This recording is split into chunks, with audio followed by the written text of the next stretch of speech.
차가운 금속의 냉기가 스테인리스 병상 난간을 타고 살갗으로 스며들었습니다. 하지만 지난 7년간 남편이라 불렀던 그 남자의 목소리에서 뿜어져 나오는 얼음장 같은 냉기만큼은 아니었죠. 저는 그곳에 미동도 없이 누워 이미 죽어버린 육신에 갇힌 영혼이 된 기분이었습니다. 온몸의 신경세포 하나하나가 비명을 지르며 저항했습니다. 몸을 일으키고 싶었습니다. 소리치고 싶었습니다. 하지만 제가 할 수 있는 것이라곤 텅 빈 눈을 멍하니 뜬 채 하얀 병실 천장을 바라보는 것뿐이었습니다. 살짝 닫힌 문틈으로 박지훈, 제 남편의 목소리가 들려왔습니다. 황금의 손과 따뜻한 심장을 가졌다고 세상이 칭송하던 유명 외과 의사인 그의 목소리는 소름 끼치도록 또렷하고 잔인하게 울려 퍼졌습니다. 의사 선생님, 제가 서명한 대로 진행해 주십시오. 아내의 상태는 더 이상 희망이 없습니다. 괜히 돈과 고통만 더할 뿐이니 더는 애쓰지 말아주세요. 그냥 편안하게 보내주는 게 좋겠습니다. 편안하게? 감히 그 단어를 입에 올릴 수 있을까? 바로 그와 그의 내연녀가 나를 이 지옥으로 밀어넣었는데 그가 방금 서명한 사형 선고는 결코 해방이 아니었습니다. 그것은 의료 용어와 악어의 눈물로 교묘하게 위장된 살인이었습니다. 그 순간 제 세상은 산산조각 났고 제가 그토록 자랑스러워했던 결혼 생활의 필름이 고통스럽게 한 장면 한 장면 되감기 시작했습니다. 7년 전 저 김서연은 세상에서 가장 행복한 여자였습니다. 저에게는 박지훈이라는 남편이 있었습니다. 잘생기고 능력 있는 그는 서울의 유명 대학병원에서 촉망받는 외과 과장이었습니다. 그는 세상 모든 여자가 질투할 만한 사랑으로 저를 아껴주었습니다. 다정하고 세심하며 늘 저를 최우선으로 생각했죠. 제 사소한 취향 하나까지 기억했고 기념일을 단 한 번도 잊은 적이 없었으며 제가 약해질 때마다 늘 곁을 지켜주었습니다. 저는 부모님이 사고로 일찍 돌아가신 외동딸이었습니다. 평생 일하지 않아도 될 만큼의 막대한 유산을 물려받았지만 그렇게 살고 싶지는 않았습니다. 저는 스스로 이벤트 기획사를 차렸고 회사는 날로 번창했습니다. 지훈 씨는 제가 모든 것을 이룬 후에 나타났습니다. 그리고 늘 제 배경이 아닌 저라는 사람 자체를 사랑한다고 말했습니다. 저는 그 말을 순진하게 온 마음을 다해 믿었습니다. 우리에게는 아린이라는 예쁜 딸이 있었고 평창동에 누가 봐도 부러워할 만한 저택도 있었습니다. 제 인생이 현실이 된 동화라고 믿었습니다. 이유미라는 독사가 나타나기 전까지는요. 그녀는 시어머니인 최 여사가 시골 사는 먼 친척 동생인데 서울에 일자리를 구하러 왔다며 집으로 데려왔습니다. 유미는 가녀리고 연약한 외모에 언제나 눈물이 그렁그렁한 동그란 눈으로 동정심을 자아냈습니다.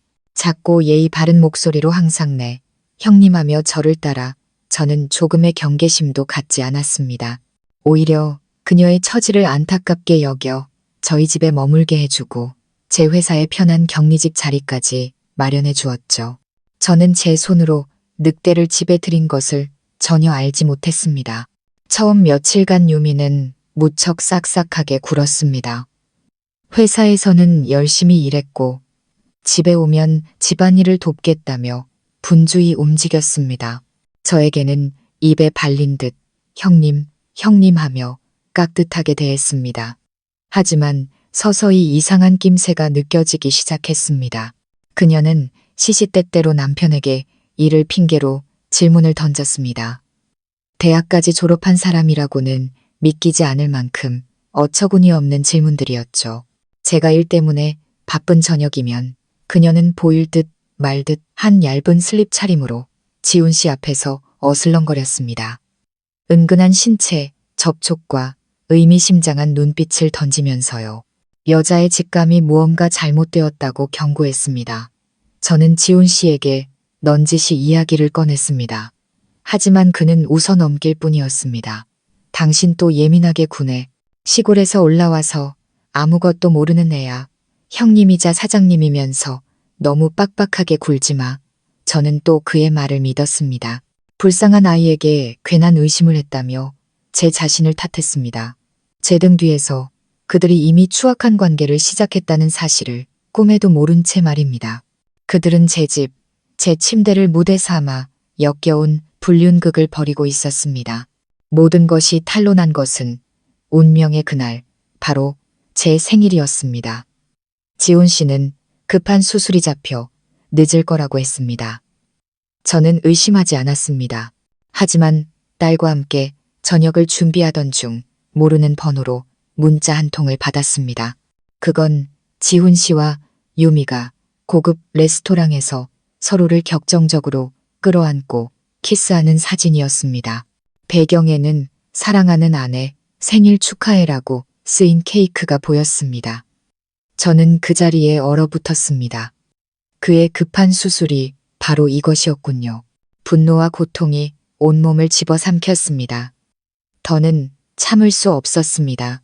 저는 딸을 옆집에 맡기고 문자에 찍힌 레스토랑 주소로 차를 몰았습니다. 그리고 비극이 시작되었습니다. 제가 문을 밀고 들어가 그 파렴치한 장면을 목격했을 때 저는 이성을 잃고 말았습니다. 저는 싸우기 위해서가 아니라 배신한 남편에게 따지기 위해 달려들었습니다. 말다툼이 벌어졌고 독사 같은 유미는 여전히 순진한 표정으로 눈물을 글썽이며 지훈 씨 품에 기댔습니다. 형님, 죄송해요. 다 제 탓이에요. 지훈 오빠가 형님이랑은 이제 감정도 없고 그냥 아린이 때문에 산다고 했어요. 그녀의 말은 불에 기름을 붓는 격이었습니다.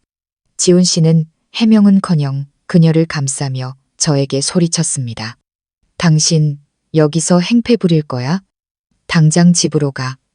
몸싸움은 레스토랑 2층 발코니에서 절정에 달했습니다. 혼란스러운 와중에 저는 등 뒤에서 느껴지는 강한 힘을 기억합니다. 내연녀의 잔인한 손길과 제 남편의 소름 끼치는 침묵을, 제 몸은 균형을 잃고 난간 너머로 아래의 돌바닥으로 추락했습니다. 극심한 육체적 고통이 밀려왔지만 심장이 찢어지는 고통에는 비할 바가 아니었습니다. 의식을 잃기 전 제 눈에 마지막으로 보인 것은 놀랐지만 일말의 동정심도 없는 지훈 씨의 얼굴과 유미의 섬뜩하고 승리감에 찬 미소였습니다. 의사, 남편과 상간녀의 진짜 얼굴 어떻게 생각하시나요? 사경을 헤매는 병상에 누운 그녀는 과연 무엇을 할 수 있을까요? 이야기가 흥미롭고 다음 전개가 궁금하시다면 좋아요와 공유, 그리고 마음 쉼터 채널 구독을 잊지 마세요. 흥미진진하고 의미 있는 이야기들을 놓치지 않으실 겁니다. 얼마나 어둠 속에 잠겨 있었는지 모릅니다. 그저 제 몸이 차갑고 외로운 무한의 공간을 떠다니는 것만 같았습니다. 그때 희미한 빗줄기가 멀고 먼 세상의 메아리처럼 윙윙거리는 소리와 함께 저를 끌어당겼습니다. 눈을 뜨려고 애썼습니다. 간단해 보이는 이 동작이 천근만근의 무게를 들어 올리는 것처럼 힘들었습니다. 눈꺼풀이 파르르 떨리다 간신히 실눈을 떴습니다. 눈앞의 모든 것이 온통 하얗게 번져 보였습니다. 코를 찌르는 소독약 냄새, 낯설면서도 익숙해서 끔찍한 바로 제 남편의 병원이었습니다. 나 살았구나. 기쁨이 채 피어오르기도 전에 더 끔찍한 진실이 덮쳐왔습니다. 움직일 수가 없었습니다. 손가락 하나 까딱하려 했지만 그저 미동도 없이 누워있을 뿐이었습니다.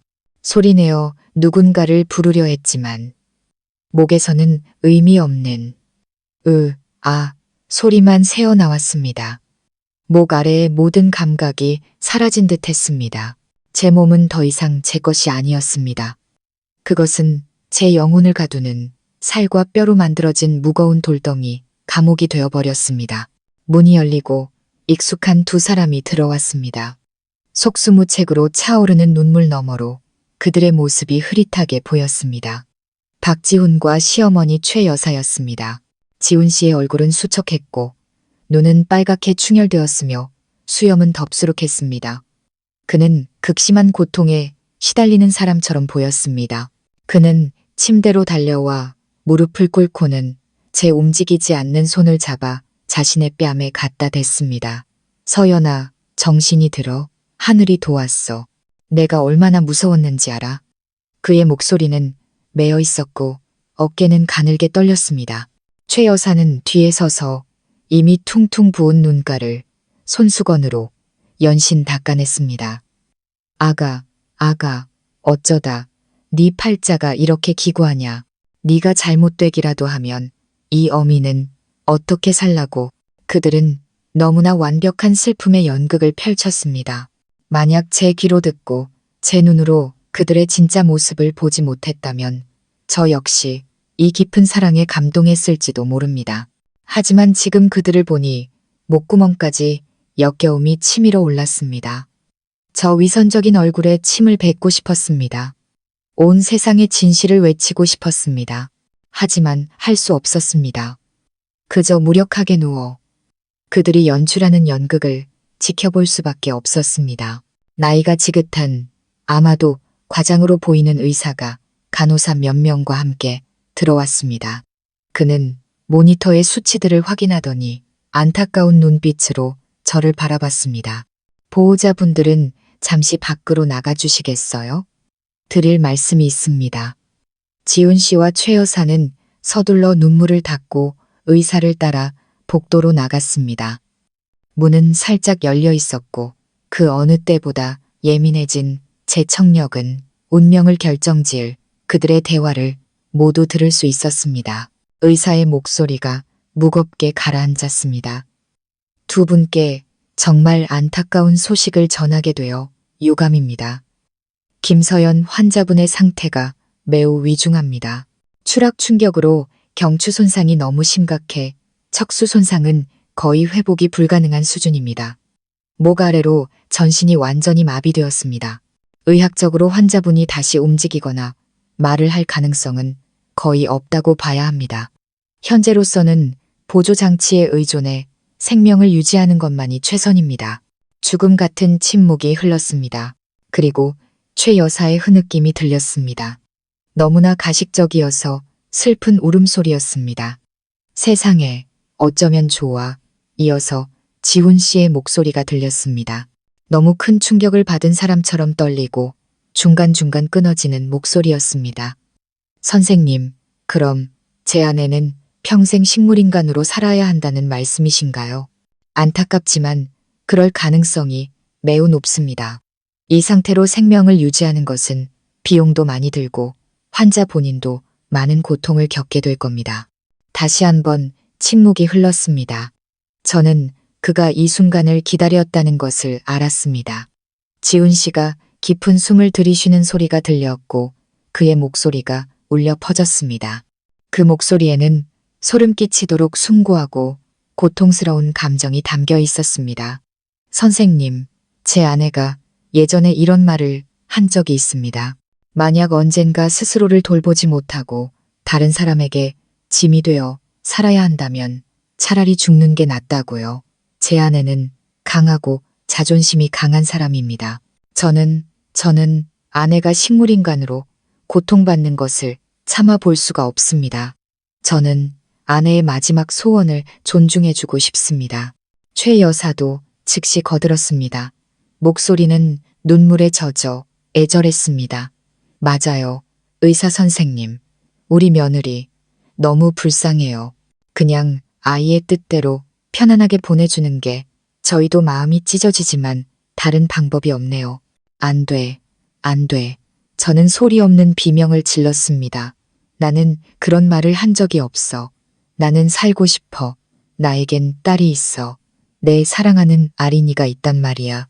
당신들에겐 내 목숨을 결정할 권리가 없어.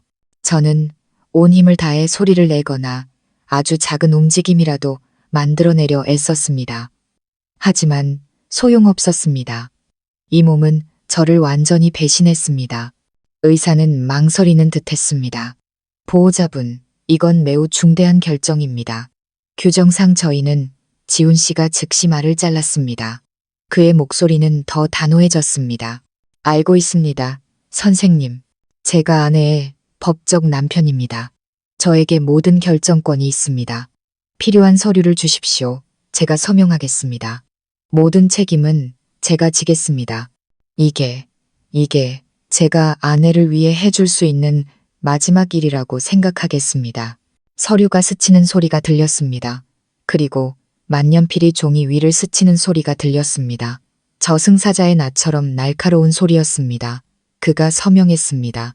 그가 제 사형 선고서에 서명했습니다. 바로 제 앞에서 제가 그에게 부여했던 남편이라는 권리로. 문이 열리고 지훈 씨와 최 여사가 들어왔습니다. 그들의 얼굴에는 여전히 슬픔이 어려 있었습니다. 지훈 씨는 침대 곁으로 다가와 제 손을 잡고 속삭였습니다. 서연아, 날 원망하지 마. 너무 사랑해서 당신이 고통받는 걸 볼 수 없어서 이러는 거야. 저는 눈을 감았습니다. 저 역겨운 얼굴을 더는 보고 싶지 않았습니다. 이번에 찾아온 어둠은 혼수 상태의 무의식이 아니었습니다. 그것은 절망 속에서 울부짖는 영혼을 생매장하며 서서히 닫히는 무덤의 어둠이었습니다. 그 후의 나날은 끝없이 이어지는 지옥이었습니다. 저는 차가운 병상에 놓은 영혼 없는 시체였습니다. 시간과 공간에 대한 모든 감각이 사라진 듯 했습니다. 낮이든 밤이든 보이는 것은 하얀 천장과 기계의 단조로운 삐삐 소리뿐이었습니다. 제 육체는 제 정신을 칠흑 같은 절망 속에 가두는 감옥이 되었습니다. 박지훈과 최 여사는 여전히 병원을 드나들며 의사와 간호사, 방문객들 앞에서 비통한 가족 연기를 계속했습니다. 그들은 꽃을 가져오고 옛날 이야기를 들려주고 제 손을 잡고 눈물을 흘렸습니다. 그들의 모든 행동과 말 한마디는 제 영혼을 깊이 베는 또 다른 칼날이었습니다. 하지만 가장 끔찍한 것은 단둘이 남겨졌을 때였습니다. 관객이 사라지면 지훈 씨의 본색이 드러났습니다. 그는 더 이상 울지도 괴로워하지도 않았습니다. 그는 침대 옆 의자에 앉아 다리를 꼬고 태연하게 스마트폰을 만지작거렸습니다. 이따금 고개를 들어 차갑고 조롱 섞인 눈으로 저를 쳐다봤습니다. 어때, 자기야? 이렇게 누워서 죽을 날만 기다리는 기분이 꼴 좋지. 당신처럼 멍청한 것들은 이게 딱이야. 돈이 있어도 지킬 줄 모르고 남편이 있어도 내조할 줄 모르니 이제 당신은 모든 걸 잃었어. 그는 자리에서 일어나 침대 주위를 어슬렁거렸습니다. 마치 덫에 걸린 먹잇감을 감상하는 사냥꾼처럼요. 그거 알아? 우리 유미, 내 아이를 가졌어. 아주 잘생긴 아들로 우리 아들이 당신의 모든 재산을 물려받게 될 거야. 저택, 회사, 전부 다. 어때? 나 대단하지? 당신은 모든 걸 잃고 나는 모든 걸 얻었지. 저는 눈을 질끈 감았습니다. 듣지 않으려, 보지 않으려 애썼지만 그의 말 한마디 한마디는 송곳처럼 제 뇌를 파고들었습니다. 소리치고 싶고 저주를 퍼붓고 싶었지만 제가 할 수 있는 것은 그저 소리 없이 눈물을 흘리는 것뿐이었습니다. 이 무력감은 죽음보다 더 고통스러웠습니다. 한때는 정말 이대로 죽어버리고 싶었습니다. 모든 걸 놓고 이 고통스러운 나날을 끝내고 싶었습니다. 의미 없는 생명을 왜 붙들고 있어야 할까? 움직일 수도 말할 수도 없이 그저 남편이 정해준 죽음을 기다릴 뿐인데. 하지만 가장 어두운 순간 한 이미지가 저를 붙잡았습니다. 어느 날 최 여사가 제 기분 전환에 도움이 될 거라며 디지털 액자를 가져왔습니다. 그녀가 액자를 켜자 화면에 가족 사진들이 차례로 나타났습니다. 그리고 제 심장을 멎게 하는 사진 한 장이 나타났습니다. 바로 제 딸 아린이의 사진이었습니다. 3살 생일 때 제가 사준 분홍색 공주 드레스를 입고 환하게 웃고 있는 모습. 아이의 미소는 아침 햇살처럼 맑았고 까만 눈동자는 기쁨으로 반짝였습니다. 그 순간 강렬한 전류가 온몸을 관통했습니다. 아린이, 내 사랑하는 딸, 내가 너를 잊을 뻔했구나. 우리 아기는 지금 어떻게 지낼까? 누가 돌봐주고 있을까? 엄마를 찾으며 울고 있지는 않을까? 그리고 더 끔찍한 것은 아이가 저 악마 같은 아빠와 교활한 새엄마와 한 집에서 살아야 한다는 사실이었습니다. 그들이 우리 아기에게 어떻게 대할까? 그 생각에 정신이 번쩍 들었습니다. 나는 죽을 수 없어. 절대로 죽어서는 안 돼. 나는 살아야 해. 내 딸을 지키기 위해 살아야만 해. 내 딸이 저 악마들의 손에 넘어가는 것을 두고 볼 수 없어. 살아야 한다는 의지가 절망의 구름을 걷어내며 맹렬하게 타올랐습니다. 더는 죽고 싶지 않았습니다. 그 어느 때보다 더 살고 싶었습니다. 하지만 어떻게 저는 여전히 제 몸이라는 감옥에 갇힌 죄수였습니다. 방법을 찾아야 해. 탈출구를 찾아야 해. 그날부터 저는 주변의 모든 것을 유심히 관찰하기 시작했습니다. 저를 진찰하러 오는 간호사와 의사 한 명 한 명을 눈여겨봤습니다. 대부분은 저를 동정의 눈으로 바라보다 서둘러 자리를 떴습니다. 그들은 모두 지훈 씨가 꾸며낸 이야기를 믿고 있었습니다. 하지만 그때 저는 미나라는 젊은 간호사를 주목하게 되었습니다. 그녀는 다른 사람들과 달랐습니다. 그녀의 눈은 다정하고 따뜻했습니다.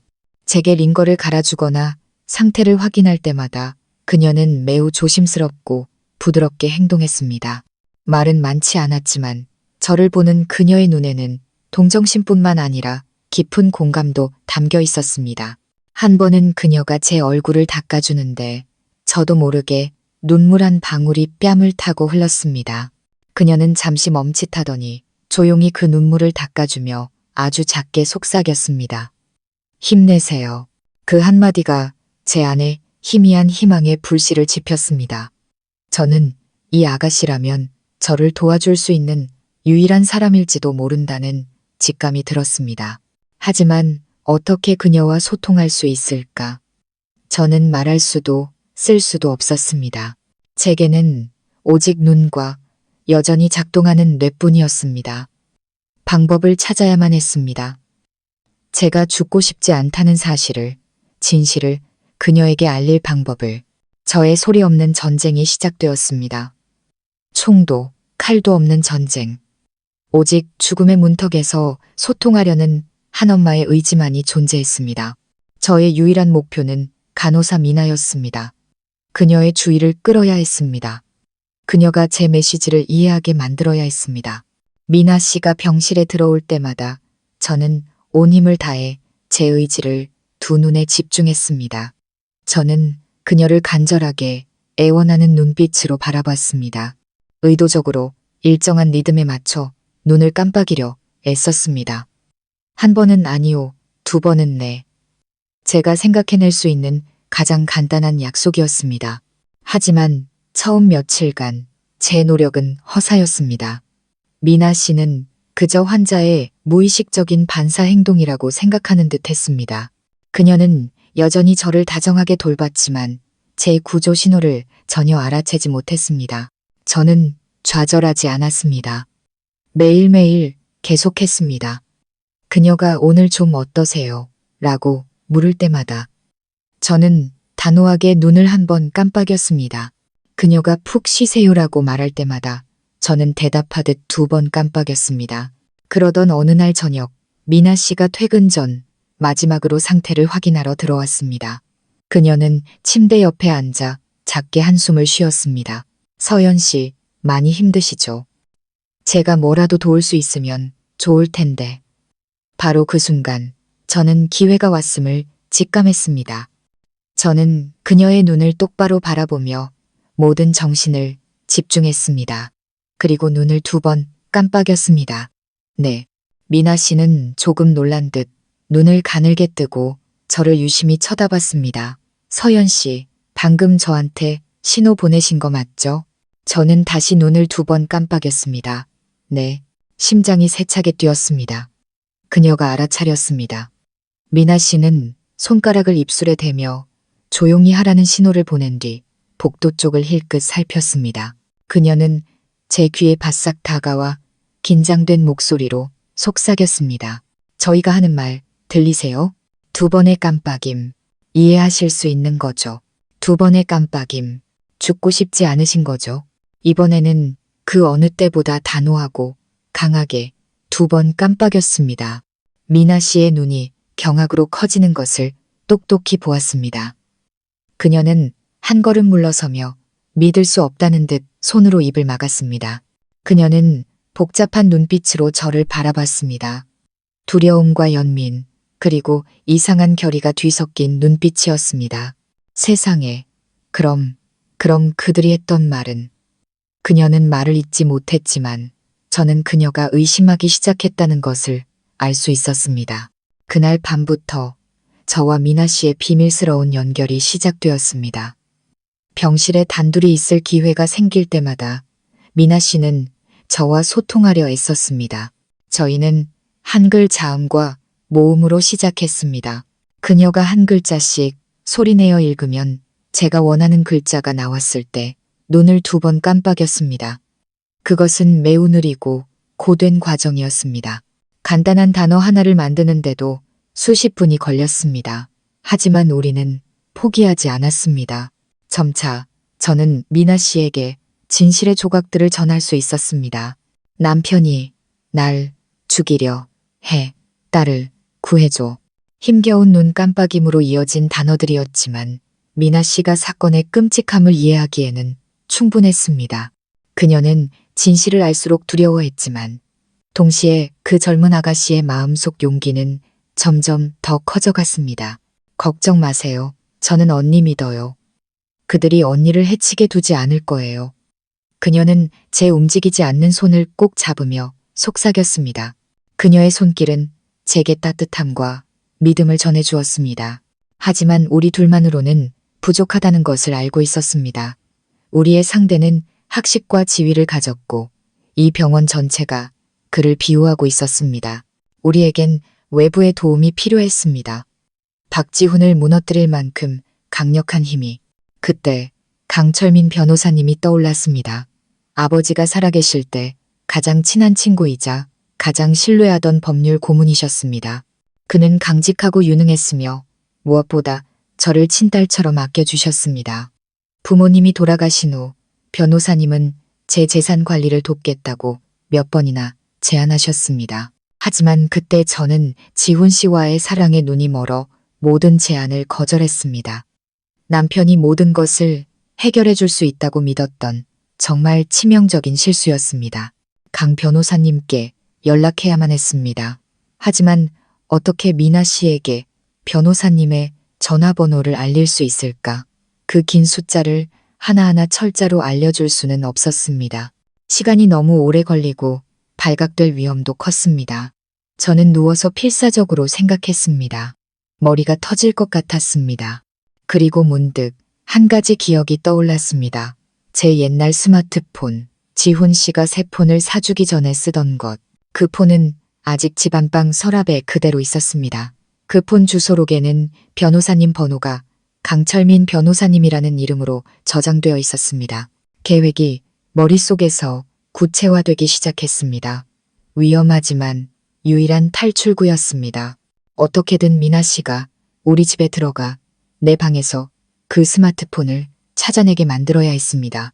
단지 눈 깜빡임만으로 복잡한 계획을 전달하는 것은 거의 불가능에 가까운 도전이었습니다. 하지만 딸을 구하려는 엄마의 의지와 정의를 되찾고 싶은 갈망은 제게 초인적인 힘을 주었습니다. 저와 미나 씨는 거의 이틀 밤을 꼬박 세우며 아무도 없을 때의 짧은 순간들을 이용해 정보를 전달했습니다.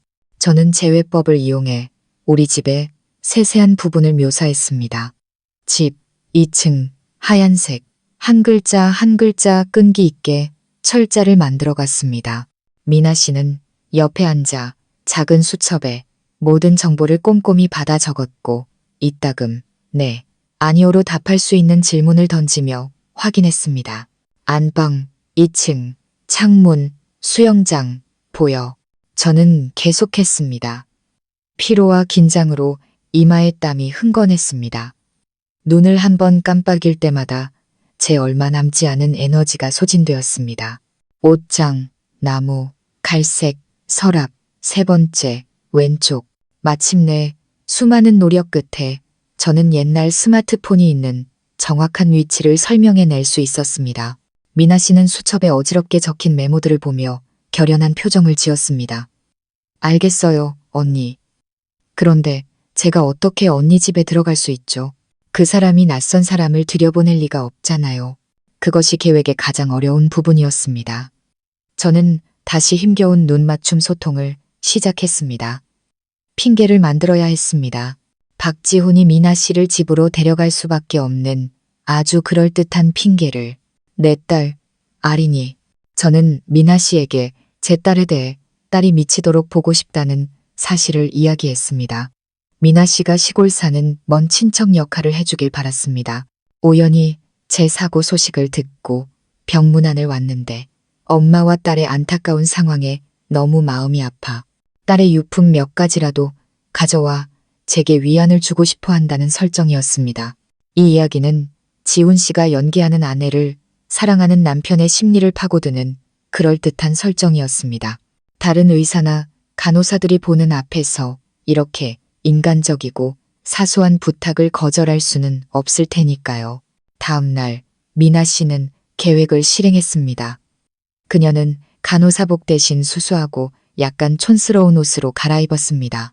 그녀는 제 병실이 아닌 지훈 씨의 과장실로 곧장 찾아갔습니다. 그리고는 저와의 먼 친척 관계를 이야기하며 제 소식을 듣고 얼마나 걱정했는지 눈물을 흘리며 완벽하게 연기했습니다. 지훈 씨는 처음에는 조금 의심했지만 미나 씨의 너무나 실감나는 연기와 그럴듯한 이야기에 점차 마음을 놓았습니다. 특히 미나 씨가 아린이 물건을 제게 가져다 주고 싶다고 했을 때 그의 경계는 허물어졌습니다. 우리 서연 언니, 지금도 아린이를 얼마나 보고 싶어 하는지 몰라요. 아기 물건이라도 곁에 있으면 좀 위안이 되지 않을까요?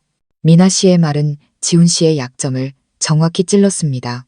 그는 좋은 남편 이미지를 유지해야 했고 이런 인도적인 요청을 거절하면 다른 사람들의 의심을 살 수 있었습니다. 잠시 망설이던 그는 결국 동의했습니다. 24시간 내내 아내 곁을 지키는 남편 역할을 해야 했기에 직접 집에 다녀올 수는 없었습니다. 그는 미나 씨를 집에 데려다 주고 물건을 챙겨 바로 병원으로 돌아오기로 결정했습니다. 모든 것이 계획대로 진행되었습니다. 지훈 씨는 차를 몰아 미나 씨를 평창동 저택으로 데려갔습니다. 가는 내내 지훈 씨는 계속 통화를 했는데 업무가 아니라 어떤 여자와 통화하는 것 같았다고 했습니다. 그의 목소리는 평소의 고통스러운 모습과는 정반대로 아주 다정하고 애틋했다고 합니다. 집에 도착해서도 그는 안으로 들어가지 않고 거실에서 기다리며 미나 씨에게 빨리 하라고 재촉했습니다. 2층 안방으로 가세요. 우리 딸 옷 몇 벌하고 애가 제일 좋아하는 인형 하나만 챙겨오면 돼요. 그는 그렇게 지시했습니다. 미나 씨는 네 하고 대답하고는 서둘러 2층으로 올라갔습니다. 그녀는 제 안방으로 들어가 쿵쾅거리는 심장을 진정시켰습니다. 제가 알려준 대로 세 번째 서랍을 열자 옛날 스마트폰이 그 자리에 그대로 있었습니다. 그녀는 재빨리 폰을 옷 속에 숨겼습니다. 그리고 아린이의 옷 몇 벌과 바비 인형을 챙기면서 의심을 사지 않기 위해 일부러 조금 꾸물거렸습니다. 미나 씨가 내려왔을 때 지훈 씨는 마당에서 집을 등지고 통화 중이었습니다. 알았어, 자기야. 금방 갈게. 밥 꼭 챙겨 먹고. 미나 씨는 그 말을 똑똑히 들었습니다. 그녀는 소리 없이 밖으로 나갔습니다. 지훈 씨가 돌아섰을 때 미나 씨가 물건을 들고 있는 것을 보고는 서둘러 차에 타라고 재촉했습니다. 위험천만했던 여정은 성공했습니다. 그날 밤 미나 씨는 아린이의 인형과 옷을 제게 가져왔습니다. 아이의 익숙한 향기를 맡자 심장이 멎는 것 같았습니다. 눈물이 다시 흘렀지만 이번에는 희망의 눈물이었습니다. 미나 씨는 저를 위로하는 척하며 귓가에 작게 속삭였습니다. 찾았어요. 강 변호사님께 전화드렸어요. 내일 아침 바로 오시겠대요. 그날 밤은 사고 이후 제 인생에서 가장 긴 밤이었습니다. 잠을 이룰 수 없었습니다. 육체적 고통 때문이 아니라 극도의 긴장감과 불안감 때문이었습니다. 내일 아침 변호사님이 오신다. 그분의 등장이 이 상황을 바꿀 수 있을까? 이 믿기 힘든 이야기를 믿어주실까? 수천 가지 질문이 머릿속을 맴돌았습니다. 박지훈도 그날 밤 병원에 머물렀습니다. 그는 병실 구석의 간이 침대에서 잠이 들었습니다. 그의 규칙적인 코골이가 정적 속에서 울려 퍼졌습니다. 한때는 평화롭게 들렸던 그 소리가 이제는 역겹게만 느껴졌습니다. 저는 희미한 스탠드 불빛 아래 그를 바라보며 생각했습니다. 어떻게 인간이 저토록 완벽한 외모 아래 악마의 영혼을 숨길 수 있을. 다음날 아침 해가 뜨기도 전에 병원은 분주해지기 시작했습니다. 지훈 씨는 일찍 일어나 면도를 하고 깨끗한 옷으로 갈아입은 뒤 다시 헌신적인 남편 연기를 시작했습니다. 그는 제 얼굴을 닦아주고 사랑의 말을 속삭이며 잘 잤냐고 물었습니다.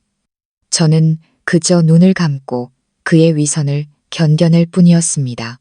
오전 9시쯤 지훈 씨가 저를 위해 사과를 깎고 있을 때였습니다. 문이 벌컥 열리고 검은 정장을 입은 위험 있는 무리가 들어섰습니다. 선두에는 60대 정도로 보이는 남자가 서 있었습니다. 머리는 희끗했지만 허리는 꼿꼿했고 눈빛은 날카롭고 권위가 넘쳤습니다. 몇 년 만에 뵙는 것이었지만 저는 단번에 그분을 알아볼 수 있었습니다. 강철민 변호사님이셨습니다. 변호사님은 혼자가 아니었습니다. 뒤에는 젊은 변호사 2명과 건장한 경호원 3명이 따르고 있었습니다. 그들의 갑작스러운 등장은 병실의 공기를 얼어붙게 만들었습니다. 지훈 씨는 손에 든 과도를 바닥에 떨어뜨리며 멍하니 서 있었습니다. 쨍그랑하는 소리가 요란하게 울렸습니다. 죽을 들고 들어오던 최 여사도 그 자리에서 굳어 죽 그릇을 바닥에 떨어뜨렸습니다. 누구신데 여기는 어쩐 일로? 지훈 씨가 더듬거리며 물었습니다. 그의 표정은 놀라움에서 공포로 바뀌고 있었습니다. 그는 이들이 평범한 사람들이 아니라는 것을 직감했을 겁니다. 강 변호사님은 그를 쳐다보지도 않았습니다. 변호사님의 시선은 오직 병상에 누워있는 제게만 향해 있었습니다. 그는 곧장 침대로 다가와 비통하고 고통스러운 눈빛으로 저를 바라봤습니다. 서연아, 나다. 아저씨가 너무 늦었구나. 그동안 고생 많았지. 변호사님의 목소리는 떨렸고 눈가는 붉어졌습니다. 그리고 그는 돌아서서 지훈 씨의 얼굴을 똑바로 쳐다봤습니다. 칼날처럼 날카로운 눈빛으로 자네가 박지훈인가? 내 조카 사위 되는 사람. 조카요. 지훈 씨와 최 여사가 믿을 수 없다는 표정으로 동시에 외쳤습니다. 강 변호사님은 차갑게 비웃었습니다. 그래, 조카. 나는 김 회장님, 즉 서연이 아버지의 개인 변호사이자 유언 집행인인 강철민이다. 회장님께서 돌아가신 후 모든 자산 관리를 위임받았지. 변호사님은 붉은 인장이 찍힌 서류 뭉치를 들어보였습니다. 김 회장님의 유언에 따라 추정가치 5천억 원이 넘는 흥진. 부동산 개발의 모든 자산은 외동딸인 김서연 양에게 상속된다. 그리고 서연이가 법적 행위 능력이 없는 경우 내가 그 자산을 관리하는 법적 대리인이 된다. 5천억 원. 그 숫자는 병실 한가운데 터진 원자폭탄과도 같았습니다. 최 여사는 휘청거리며 벽을 짚어야만 했습니다. 지훈 씨의 얼굴은 시체처럼 하얗게 질렸습니다. 입술만 달싹일 뿐 아무 말도 하지 못했습니다. 그는 경악에 찬 눈으로 저를 쳐다봤습니다.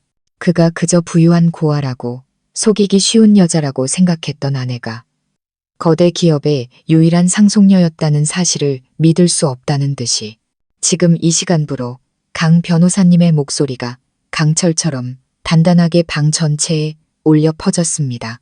김서연 양의 건강, 재산, 그리고 모든 법적 권리에 관한 문제는 나와 우리 법무팀이 책임진다. 아내의 치료 포기, 각서에 서명한 자네는 더 이상 이 문제에 개입할 어떠한 법적 자격도 없어. 그는 소란을 듣고 달려온 과장 의사를 향해 돌아섰습니다. 병원장님은 어디 계십니까? 당장 만나야겠습니다. 제 의뢰인은 최고의 시설을 갖춘 국제병원으로 옮겨야 합니다. 그리고 우리는 김서연 양의 모든 의료 기록을 봉인하여 수사에 대비할 것을 요청합니다. 우리는 제 의뢰인에 대한 살인 미수 음모가 있었다고 믿을 만한 충분한 이유가 있습니다. 강 변호사님의 말 한마디는 지훈 씨와 최 여사를 향한 거대한 망치질과도 같았습니다. 그들의 모든 계획과 음모는 눈 깜짝할 사이에 산산조각 났습니다. 그들은 손에 넣으려던 막대한 재산을 잃었을 뿐만 아니라 이제 법의 심판까지 받게 될 처지였습니다. 지훈 씨는 바닥에 무릎을 꿇었습니다.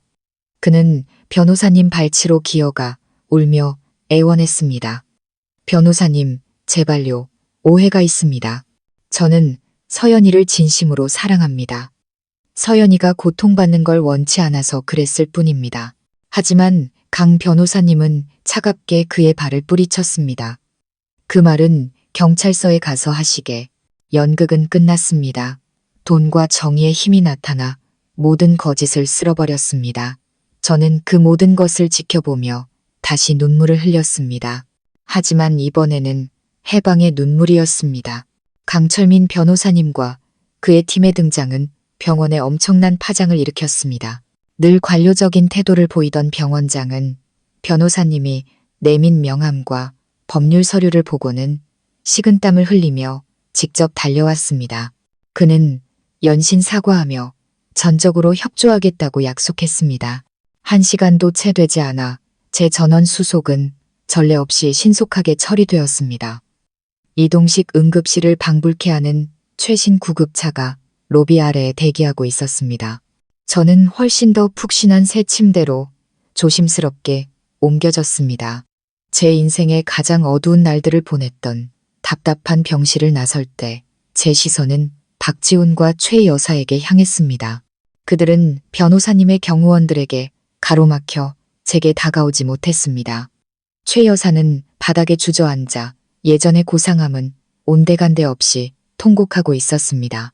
지훈 씨는 그저 넋이 나간 채 텅 빈 눈으로 저를 따라왔습니다. 그의 눈에는 더 이상 악이나 계산이 아닌 극한의 절망만이 담겨 있었습니다. 먹잇감은 덫에서 빠져나왔고 이제 사냥꾼이 먹잇감이 될 차례였습니다.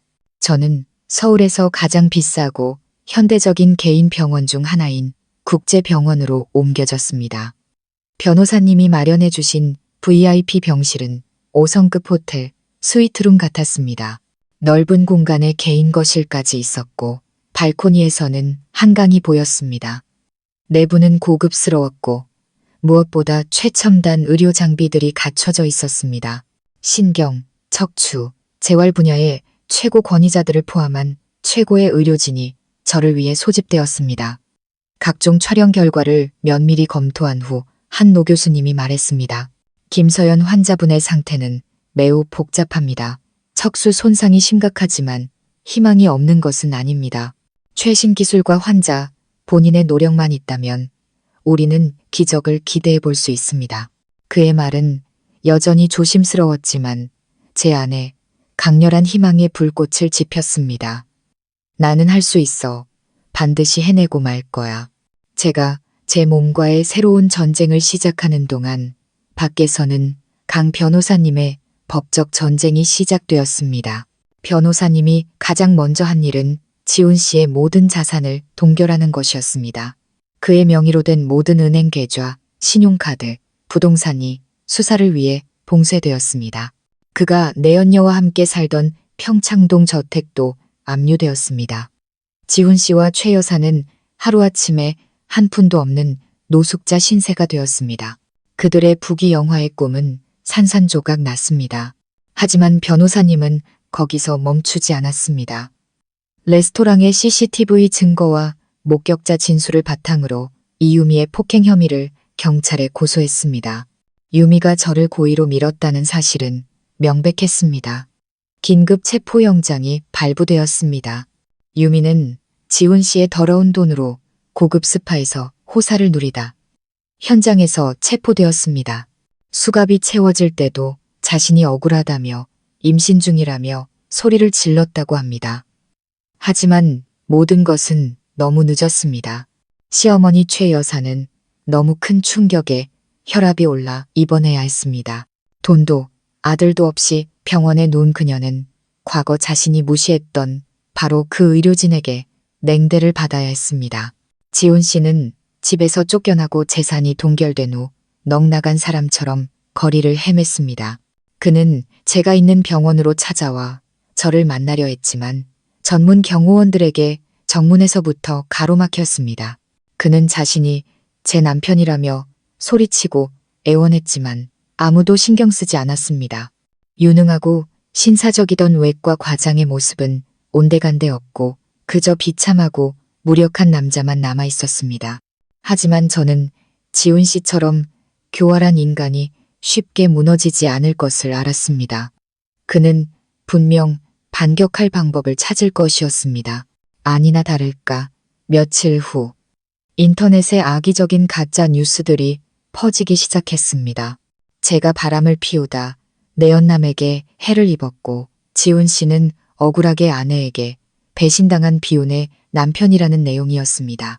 제 가족이 돈과 권력으로 모든 죄를 그에게 뒤집어 씌우고 있다는 것이었죠. 제 명예를 훼손하고 수사기관에 압력을 넣기 위한 비열한 언론 플레이가 시작된 것입니다. 하지만 그들은 착각했습니다. 그들의 상대는 더 이상 과거에 약한 김서연이 아니었습니다. 병상에 누워 저는 그 기사들과 악성 댓글들을 하나하나 읽었습니다. 마음은 더 이상 아프지 않았고 차가운 분노만이 남았습니다. 강 변호사님이 태블릿 PC를 들고 들어오셨습니다. 저것들이 이제 막 물어뜯기 시작했구나. 서연아, 어떻게 할 생각이니? 저는 변호사님을 보며 옅은 미소를 지었습니다. 기자회견을 준비해 주세요. 이제는 제가 직접 나설 때가 된 것 같아요. 기자회견을 열겠다는 제 결정에 강 변호사님은 조금 망설였습니다. 정말 괜찮겠니? 서연아, 아직 건강도 불안정한데 기자들 앞에 서는 건 엄청난 스트레스일 거야. 변호사님은 걱정스럽게 말했습니다. 저는 변호사님을 보며 단호한 눈빛으로 답했습니다. 괜찮아요. 저들이 제 명예와 우리 가족의 이름을 더럽히는 걸 가만히 보고만 있을 수는 없어요. 직접 나설 수는 없지만 저만의 방법이 있어요. 제 결심을 이해한 변호사님은 더 이상 아무 말도 하지 않았습니다. 그는 그룹의 홍보팀을 총동원하기 시작했습니다. 사건의 충격적인 진실을 공개하겠다는 약속과 함께 기자회견이 대대적으로 예고되었습니다. 장소는 그룹 본사의 가장 큰 컨퍼런스 홀로 정해졌습니다. 모든 것을 통제할 수 있을 만큼 고급스럽고 안전한 곳이었죠. 한편 병원에서 저는 제 인생에서 가장 힘겨운 싸움을 시작했습니다. 제 몸에 다시 생명을 불어넣는 여정이었습니다. 매일 최고의 물리치료사들이 저와 함께 했습니다. 처음에는 간단해 보였던 운동조차 극심한 고통이었습니다. 손가락 하나를 구부리려 해도 온 힘을 다해야 했고 땀으로 베개가 흠뻑 젖었습니다.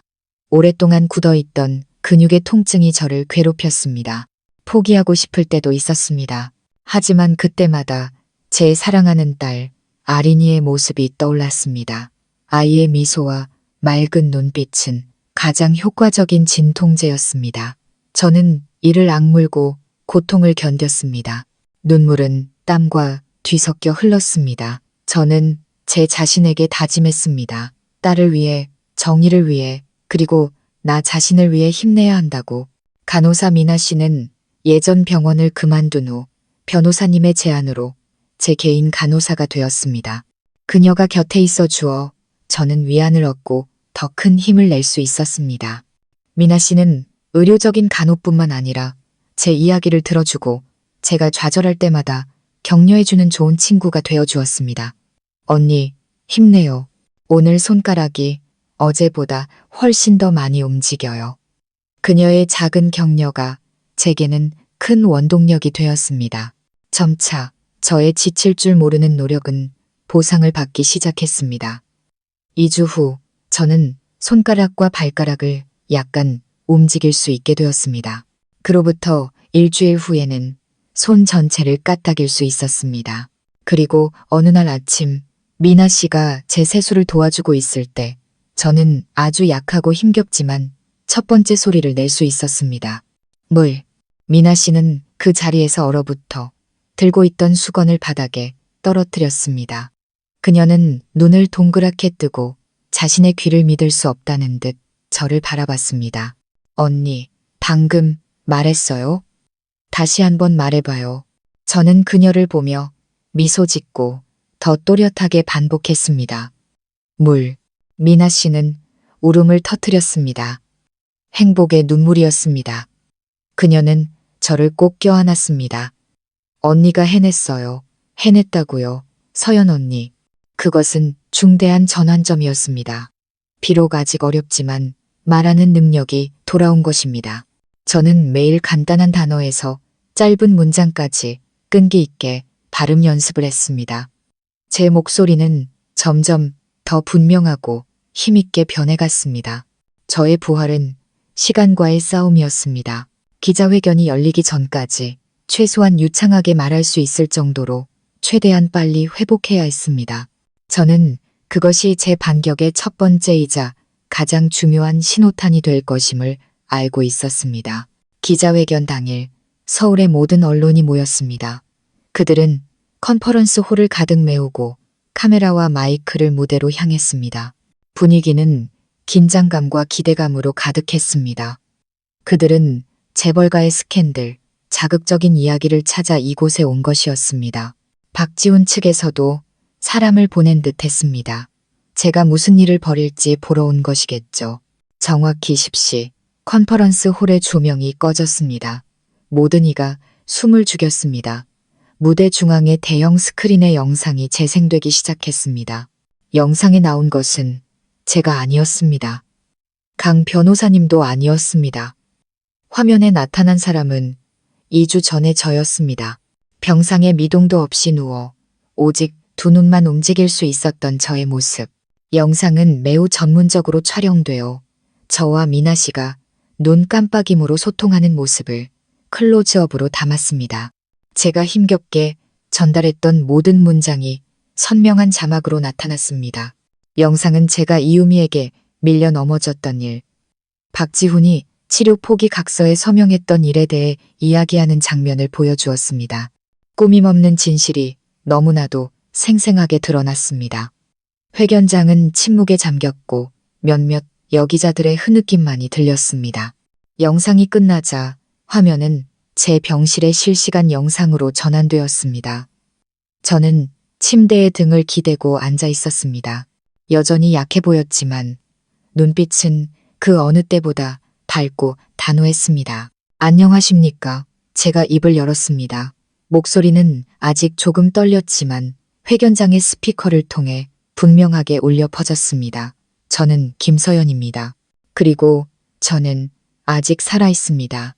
제가 살아있는 모습으로, 심지어 말을 하는 모습으로 화면에 나타나자 엄청난 충격이 회견장을 휩쓸었습니다. 회견장은 경악의 술렁임으로 가득 찼습니다. 기자들은 믿을 수 없다는 듯 서로를 쳐다봤습니다. 저는 이것이 바로 제가 원했던 효과라는 것을 알았습니다. 저는 제 신체적 약점을 가장 날카로운 미디어 무기로 바꾼 것입니다. 여러분께서 방금 보신 것은 영화가 아닙니다. 저는 계속해서 말했습니다. 목소리는 점점 더 힘을 얻어갔습니다. 그것은 진실입니다. 제가 제 남편의 병원에서 제가 가장 믿었던 사람의 손에 의해 겪어야 했던 일들의 진실입니다. 저는 제 고통을 장황하게 늘어놓지 않았습니다. 대신 무대에 앉아 계신 강 변호사님께 나머지 부분을 맡겼습니다. 변호사님이 위엄있고 당당한 모습으로 일어섰습니다. 그는 화려한 미사여구를 사용하지 않았습니다. 그저 부인할 수 없는 증거들과 함께 사실만을 담담하게 설명했습니다. 기자 여러분, 변호사님이 입을 열었습니다.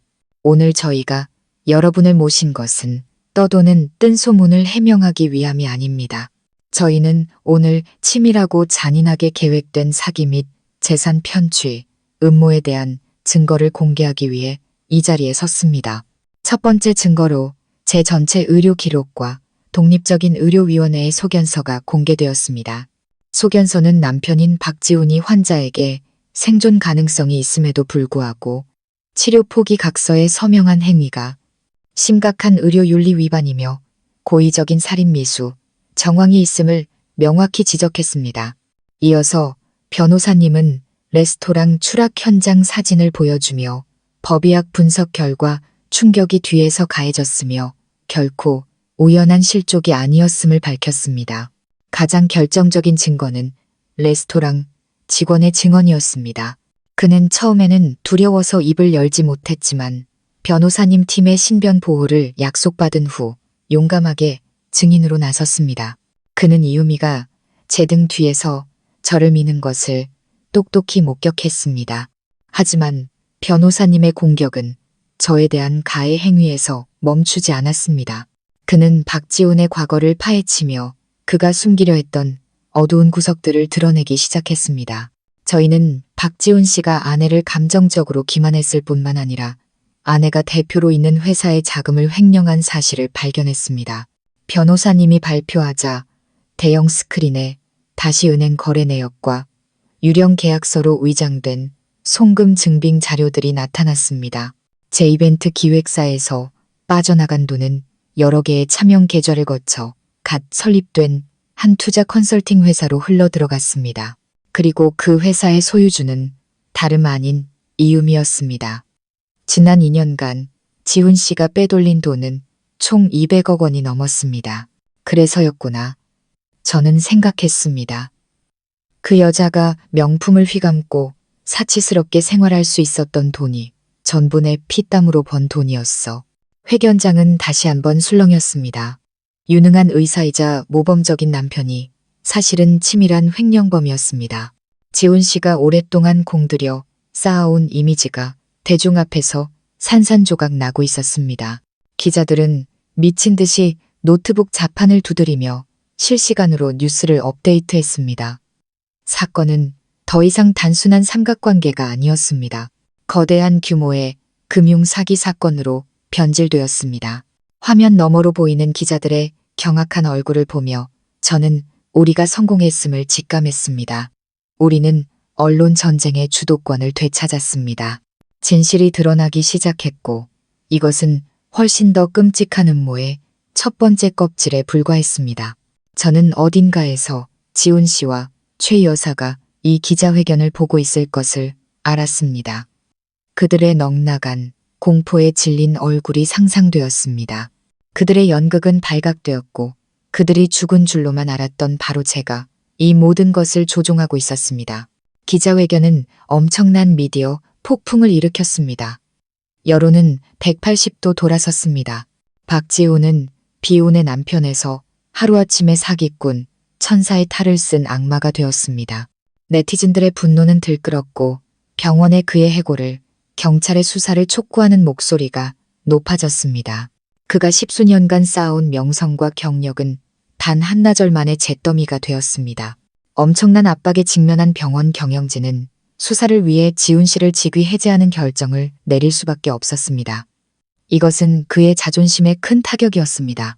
하지만 저와 강 변호사님에게 이것은 시작에 불과했습니다. 우리는 지훈 씨의 교활한 성격상 그가 쉽게 죄를 인정하지 않을 것을 알았습니다. 그는 모든 죄를 이유미에게 뒤집어 씌워 그녀를 유일한 주범으로 만들려 할 것이었습니다. 우리에게는 더 확실한 증거가 필요했습니다. 그들의 범죄, 네트워크 전체를 폭로할 수 있는 증거가. 변호사님의 조사팀은 이유미의 과거를 깊이 파고들기 시작했습니다. 그들은 그녀가 시골에 있을 때부터 서울에 올라오기까지의 행적을 쫓았습니다. 그리고 그들이 발견한 사실은 그녀가 진짜 선수라는 것을 보여주었습니다. 상습적인 사기꾼이었죠. 이유미는 그녀가 연기했던 것처럼 순진한 시골 처녀가 아니었습니다. 그녀는 고향에서 결혼한 적이 있었고 남편은 순박하고 성실한 농부였습니다. 남편의 땅 판 돈을 꽤 많이 가로챈 후 그녀는 남편과 어린 자식을 버리고 도시로 도망쳤습니다. 서울에 와서도 그녀는 미모와 연기력을 무기로 돈 많고 순진한 남자들을 여러 만났습니다. 항상 보호가 필요한 불쌍한 여자인 척 연기하며 돈을 챙긴 후에는 흔적도 없이 사라졌습니다. 박지훈은 그녀의 여러 먹잇감 중 하나였지만 가장 큰 먹잇감이었을 뿐입니다. 하지만 가장 충격적인 발견은 이유미와 시어머니 최 여사의 진짜 관계였습니다. 그들은 최 여사가 말했던 것처럼 먼 친척이 아니었습니다. 변호사님 팀이 확보한 DNA 증거는 충격적인 사실을 밝혔습니다. 이유미는 바로 최 여사의 친딸이었습니다. 그녀가 지훈 씨의 아버지와 결혼하기 전 다른 남자와의 사이에서 낳은 딸. 그녀는 이 딸을 시골 친척집에 버려두고 키우게 했습니다. 그리고 훗날 제가 부유하다는 것을 알고 딸을 다시 데려와 이 무서운 음모를 꾸민 것이었습니다. 두 모녀는 어려운 사촌 동생 연극을 함께 꾸며 이유미가 당당하게 제 집에 들어올 수 있도록 했습니다. 그들의 목표는 명확했습니다. 이유미의 미모로 지훈 씨를 유혹하고 제 가정을 파괴한 뒤 최종적으로 제 모든 재산을 차지하는 것이었습니다.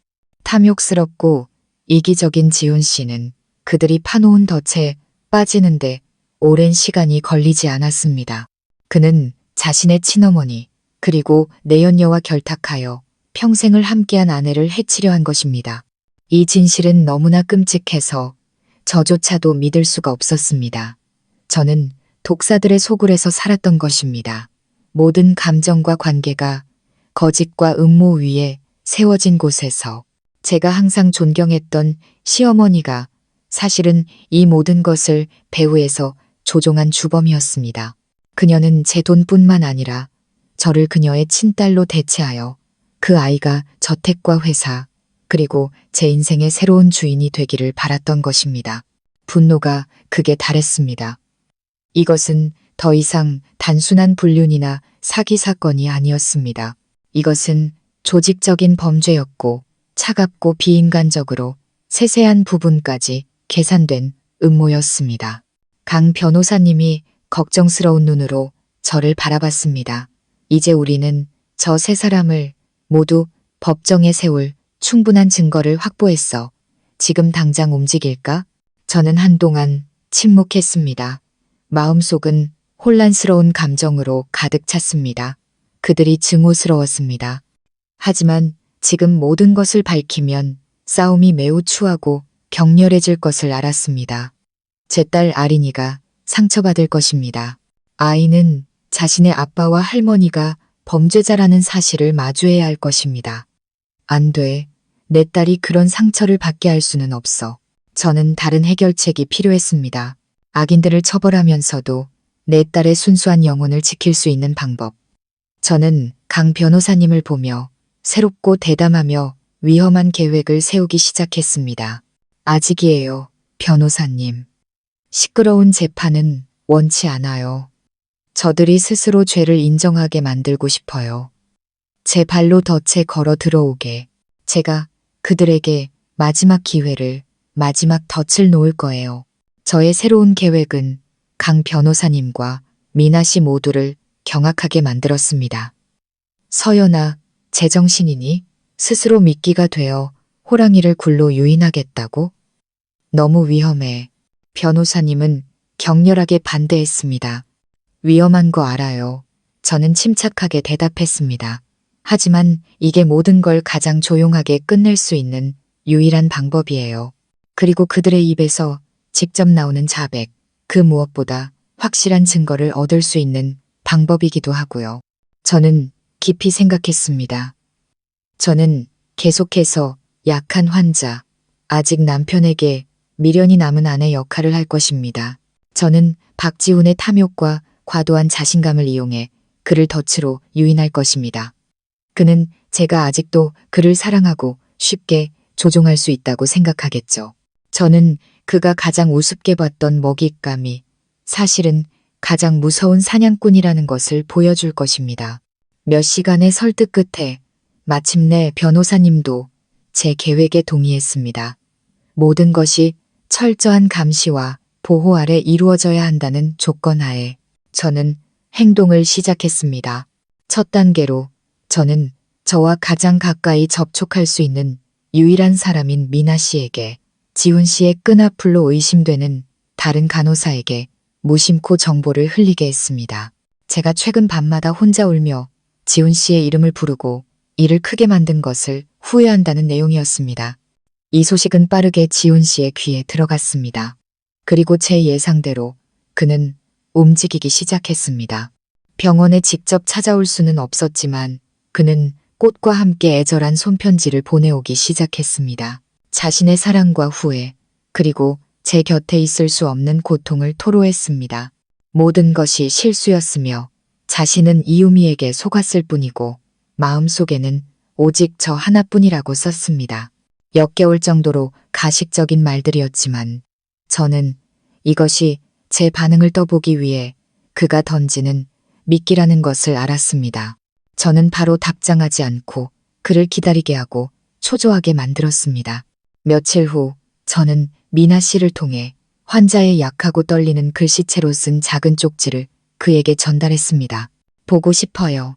단 3글자였지만 그 거대한 물고기가 자신이 거의 성공했다고 믿게 만들기에는 충분했습니다. 그는 즉시 또 다른 편지를 보내왔습니다. 이번에는 사랑의 말뿐만 아니라 해외 도피 계획까지 언급되어 있었습니다. 그는 저를 데리고 아무도 우리를 모르는 외국으로 가서 새롭게 시작하고 싶다고 썼습니다. 그러기 위해서는 자금이 필요하다며 제가 모든 소송을 취하하고 가장 중요하게는 우리가 떠나기 전 한국의 재산 문제를 자신에게 위임한다는 서류에 서명해달라고 제안했습니다. 마침내 여우 꼬리가 드러났습니다. 그의 최종 목표는 여전히 저의 막대한 재산이었습니다. 저는 연극을 계속했습니다. 그의 계획에 전적으로 동의한다는 답장을 썼습니다. 저도 모든 것에 지쳤고 그저 그와 함께 있고 싶다고 말했습니다. 하지만 교묘하게 한 가지 조건을 내걸었습니다. 떠나기 전에 그와 이유미를 마지막으로 한 번 만나고 싶다고 썼습니다. 3자 대면을 해서 이유미가 그를 속였다는 것을 직접 인정하는 것을 듣고 싶다고, 그래야만 제 인생을 다시 한번 그에게 완전히 맡길 수 있을 것 같다고요. 저는 만남의 장소로 강변의 한 저택을 제안했습니다. 아버지가 남기신 부동산 중 하나로 조용하면서도 제 성의를 보여주기에 충분히 고급스러운 곳이었습니다. 이것은 다소 이상한 요구였지만 제가 여전히 자신을 맹목적으로 사랑한다고 믿는 지훈 씨에게는 완전히 그럴듯하게 들렸을 겁니다. 그는 이것이 한 여자의 마지막 질투, 물러서기 전 자신의 위치를 확인하려는 행동이라고 생각했을 겁니다. 그는 조금의 의심도 없이 흔쾌히 동의했습니다.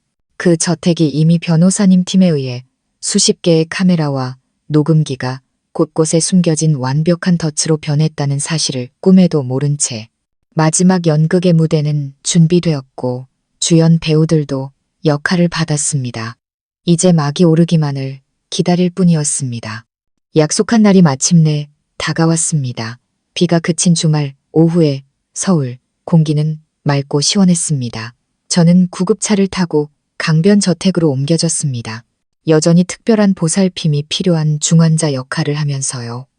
변호사님과 그의 팀은 이미 정원사, 경호원, 서비스 직원으로 위장해 현장에 도착해 있었습니다. 모든 것이 세세한 부분까지 준비되었습니다. 저는 한강이 바로 보이는 통유리 창이 있는 넓은 거실로 안내되었습니다. 저는 휠체어에 앉아 얇은 담요를 두르고 있었고 얼굴은 더 창백하고 약해 보이도록 화장했습니다. 초소형 카메라는 제 머리핀에, 또 다른 녹음기는 무릎 위에 놓인 핸드백에 은밀하게 설치되었습니다. 정확히 오후 3시 박지훈과 이유미의 차가 들어왔습니다. 그들은 차에서 내려 매우 의기양양하게 팔짱을 끼고 걸어왔습니다. 이유미는 몸에 꼭 끼는 인부복을 입고 노골적인 도발처럼 계속해서 부른 배를 쓰다듬었습니다. 지훈 씨는 저를 보며 약간의 연민과 승리자의 만족감이 뒤섞인 눈빛을 보냈습니다. 몸은 좀 어때? 그는 제 곁으로 다가와 가식적으로 다정한 목소리로 물었습니다. 저는 그를 올려다보며 눈물을 글썽였습니다. 당신을 보니 훨씬 나아졌어요. 그리고 저는 팔짱을 낀 채 비웃고 있는 이유미를 향해 고개를 돌렸습니다. 당신도 왔군요. 와줘서 고마워요. 유미는 입술을 삐죽였습니다. 언니가 부르니 왔죠. 할 말 있으면 빨리 해요. 나 시간 별로 없으니까. 그녀의 무례한 태도가 바로 제가 필요했던 것이었습니다. 저는 억울한 목소리로 지훈 씨를 바라봤습니다. 여보, 저 사람 좀 봐요. 지훈 씨는 서둘러 유미에게 조용히 하라는 신호를 보내고 저를 달랬습니다. 됐어. 신경 쓰지 마. 유미가 임신해서 좀 예민해졌어. 우리 둘을 부른 건 무슨 일이야? 말해봐. 들을게. 저는 숨을 한번 고르고 제 연극을 시작했습니다. 저 깊이 생각해봤어요. 너무 지쳤고 더는 싸우고 싶지 않아요. 그냥 남은 날들만이라도 사랑하는 사람 곁에서 평화롭게 살고 싶어요. 저는 애정이 듬뿍 담긴 눈으로 지훈 씨를 바라봤습니다. 당신 계획에 동의할게요. 위임장에 서명하고 모든 소송도 취하할게요. 우리 같이 외국으로 떠나요. 지훈 씨는 기쁨을 감추지 못하면서도 애써 침착한 척 했습니다. 당신이 그럴 줄 알았어, 서연아. 하지만 서명하기 전에 저는 말을 이었습니다. 마지막 부탁이 하나 있어요. 이유미 씨 입으로 직접 진실을 듣고 싶어요. 그녀가 당신을 속이고 우리 행복을 망치기 위해 덫을 놓았던 게 맞는지 그 말을 들어야만 당신을 다시 완전히 믿을 수 있을 것 같아요. 저는 애원하는 눈빛으로 지훈 씨를 바라봤습니다. 지훈 씨는 유미를 보며 눈짓을 보냈습니다. 유미는 조금 불만스러워 보였지만 대의를 위해 연기하기로 한 듯했습니다. 그녀는 다가와 매우 미안한 표정을 지었습니다. 네, 형님. 다 제 잘못이에요. 제가 지훈 오빠를 너무 사랑해서 두 분 사이를 갈라놓으려 했어요. 지훈 오빠는 죄가 없어요. 저한테 속았을 뿐이에요. 정말 죄송해요. 파렴치한 거짓말이 술술 나왔습니다. 지훈 씨는 봤지 하는 눈빛으로 저를 쳐다봤습니다. 하지만 저는 아직 만족하지 않았습니다. 그럼 레스토랑에서 떨어진 건요? 제가 단도직입적으로 물었습니다. 그것도 제가 몸싸움 중에 실수로 형님을 밀어서. 유미는 조금 당황한 듯 더듬거렸습니다. 실수로? 저는 옅게 웃었습니다. 분명히 의도적인 밀침이었던 걸로 기억하는데요. 지훈 씨는 상황이 이상하게 돌아가는 것을 느끼고 황급히 끼어들었습니다. 서연아, 그만해. 다 지난 일이잖아. 저 사람 더는 괴롭히지 마. 중요한 건 이제 우리가 모든 걸 이해했다는 거야. 자, 서명하고 우리 다시 시작하자. 그는 위임장과 펜을 제 쪽으로 밀었습니다. 하지만 저는 받지 않았습니다. 저는 고개를 저었습니다. 아직 못 믿겠어요. 두 사람이 모든 계획을, 저 여자가 우리 집에 어떻게 들어왔는지부터 당신들이 나를 어떻게 속였는지까지 전부 다 말해주기 전까지는요. 하나도 빠짐없이 다 듣고 싶어요. 그걸 마지막 고해성사라고 생각하고 제가 당신들을 완전히 용서할 수 있게. 제 요구에 두 사람은 잠시 멈칫했습니다. 하지만 저의 약한 모습 속 단호함과 눈앞에 놓인 막대한 재산의 유혹 앞에서 탐욕이 신중함을 이겼습니다. 지훈 씨는 유미를 보며 고개를 끄덕였습니다. 그는 이번 한 번만 제 요구를 들어주면 모든 것이 끝날 것이라고 생각했습니다. 그가 고개를 끄덕이는 순간이 스스로 덫에 발을 들여놓는 순간이라는 것을 알지 못한 채 좋아. 당신이 듣고 싶다면 말해주지. 박지훈의 목소리가 울려 퍼졌습니다. 그 목소리에는 거만할 정도의 자신감이 담겨 있었습니다. 그는 자신이 공들여 파놓은 덫으로 스스로 걸어 들어가고 있다는 사실을 전혀 눈치채지 못했습니다. 지금 그에게 저는 마지막 숨을 몰아쉬는 기진맥진한 먹잇감일 뿐이었습니다. 그리고 이 요구는 죽기 직전의 인간이 마지막으로 가련한 진실이라도 붙잡고 눈을 감으려는 약한 발버둥에 불과하다고 생각했을 겁니다. 그는 가죽 안락의자를 끌어와 제 맞은편에 여유롭게 앉아 다리를 꼬았습니다. 마치 자신의 걸작 영화 제작 과정을 설명하려는 감독 같았습니다. 이유미도 잠시 망설이더니 재빨리 역할을 따라잡았습니다.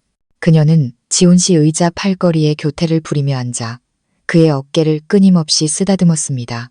저를 보는 그녀의 눈에는 더 이상 숨겨진 경멸이 아닌 승리자가 패배자에게 보내는 노골적인 연민이 담겨 있었습니다. 저는 휠체어에 미동도 없이 앉아 이미 설 수 있게 된 두 다리를 얇은 담요로 가린 채 눈물 어린 눈으로 그들을 바라봤습니다. 마음속으로 수백 번 연습한 연기였습니다. 하지만 그 연약한 겉모습 아래 제 심장은 차갑고 날카롭게 뛰고 있었습니다. 모든 신경이 곤두섰고 모든 감각이 최고조에 달했습니다. 머리핀이 살짝 움직이며 초소형 카메라의 각도를 조절했습니다. 핸드백 속 녹음기는 모든 음절을 담을 준비가 되어 있었습니다. 낭만적이고 평화로운 풍경의 이 강변 저택은 오늘 마지막 심판을 위한 신문실이자 무대가 될 것이었습니다. 모든 건 어머니에게서 시작됐어. 지훈 씨가 입을 열었습니다. 그의 목소리는 진심 어린 듯 들렸지만 사실은 계산으로 가득 차 있었습니다. 어머니는 당신을 한 번도 진심으로 만족한 적이 없어. 서연아, 당신은 너무 강하고 독립적이고 성공했지. 당신은 어머니가 아들 집에서조차 위축되게 만들었어. 그리고 가장 중요한 건 당신은 이 집의 대를 이을 아들을 낳아주지 못했지. 그는 마치 말 못할 고통을 이야기하는 것처럼 가식적인 한숨을 쉬었습니다. 그때 유미가 나타났어. 저 아이는 시원한 바람 같았지. 순수하고 맑고 진짜 여자가 무엇인지 아는 아이였어. 그는 애정 어린 눈빛으로 유미를 바라봤습니다. 제가 아주 오랫동안 보지 못했던 눈빛이었습니다. 처음에는 나도 그냥 동생으로만 생각했어. 하지만 저 아이의 다정함과 배려심이 이 아이야말로 내가 진짜로 필요한 여자라는 걸 깨닫게 해줬지. 이 말을 듣자 유미는 더 이상 침묵을 지키지 않았습니다. 그녀는 까르르 웃음을 터뜨렸습니다.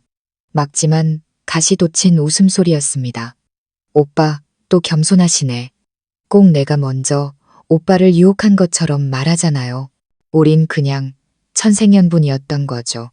그녀는 도발적인 눈빛으로 저를 쳐다봤습니다.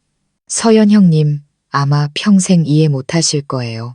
남자들은요, 너무 잘난 여자는 필요 없어요. 기댈 어깨가 필요하고 때로는 애교도 부리고 약한 모습도 보여줄 줄 아는 여자가 필요한 거죠. 보세요. 제가 나타났을 때도 형님은 일에만 미쳐 있었잖아요. 근데 저는요.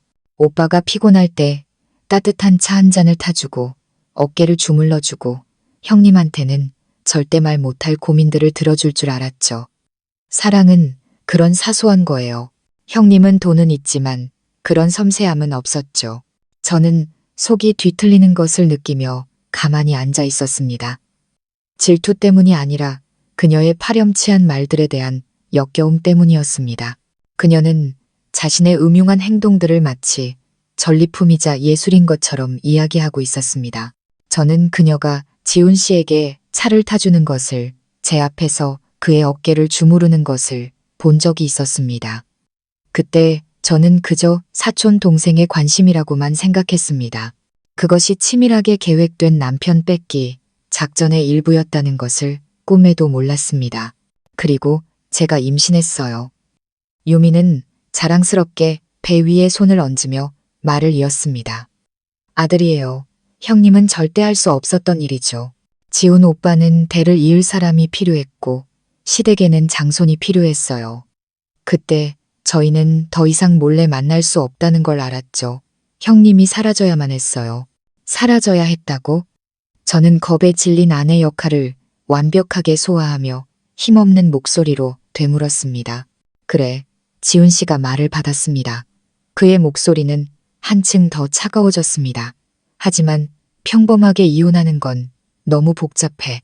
당신은 똑똑해서 쉽게 모든 걸 포기하지 않을 테니까. 법대로 재산을 나누면 나한테 돌아오는 것도 별로 없고. 그래서 우리에겐 다른 계획이 필요했어. 당신이 스스로 떠나거나 아니면 영원히 돌아올 수 없게 만드는 계획. 그는 아무 감정 없는 눈으로 저를 쳐다봤습니다. 그리고 당신이 직접 그 기회를 만들어줬지. 바로 당신 생일날. 당신의 맹목적인 질투가 모든 걸 망쳤고 동시에 우리에게 새로운 길을 열어준 거야. 가슴이 찢어지는 듯 했습니다. 제 배신당한 고통마저 그들의 손에 든 도구가 되었다니. 레스토랑에서 떨어진 건 제가 떨리는 목소리로 물었습니다. 그건 지훈 씨는 적당한 단어를 찾으려는 듯 잠시 망설였습니다. 그가 대답하기도 전에 유미가 아기의 찬 목소리로 끼어들었습니다. 솔직히 그건 좀 예상 밖이었어요.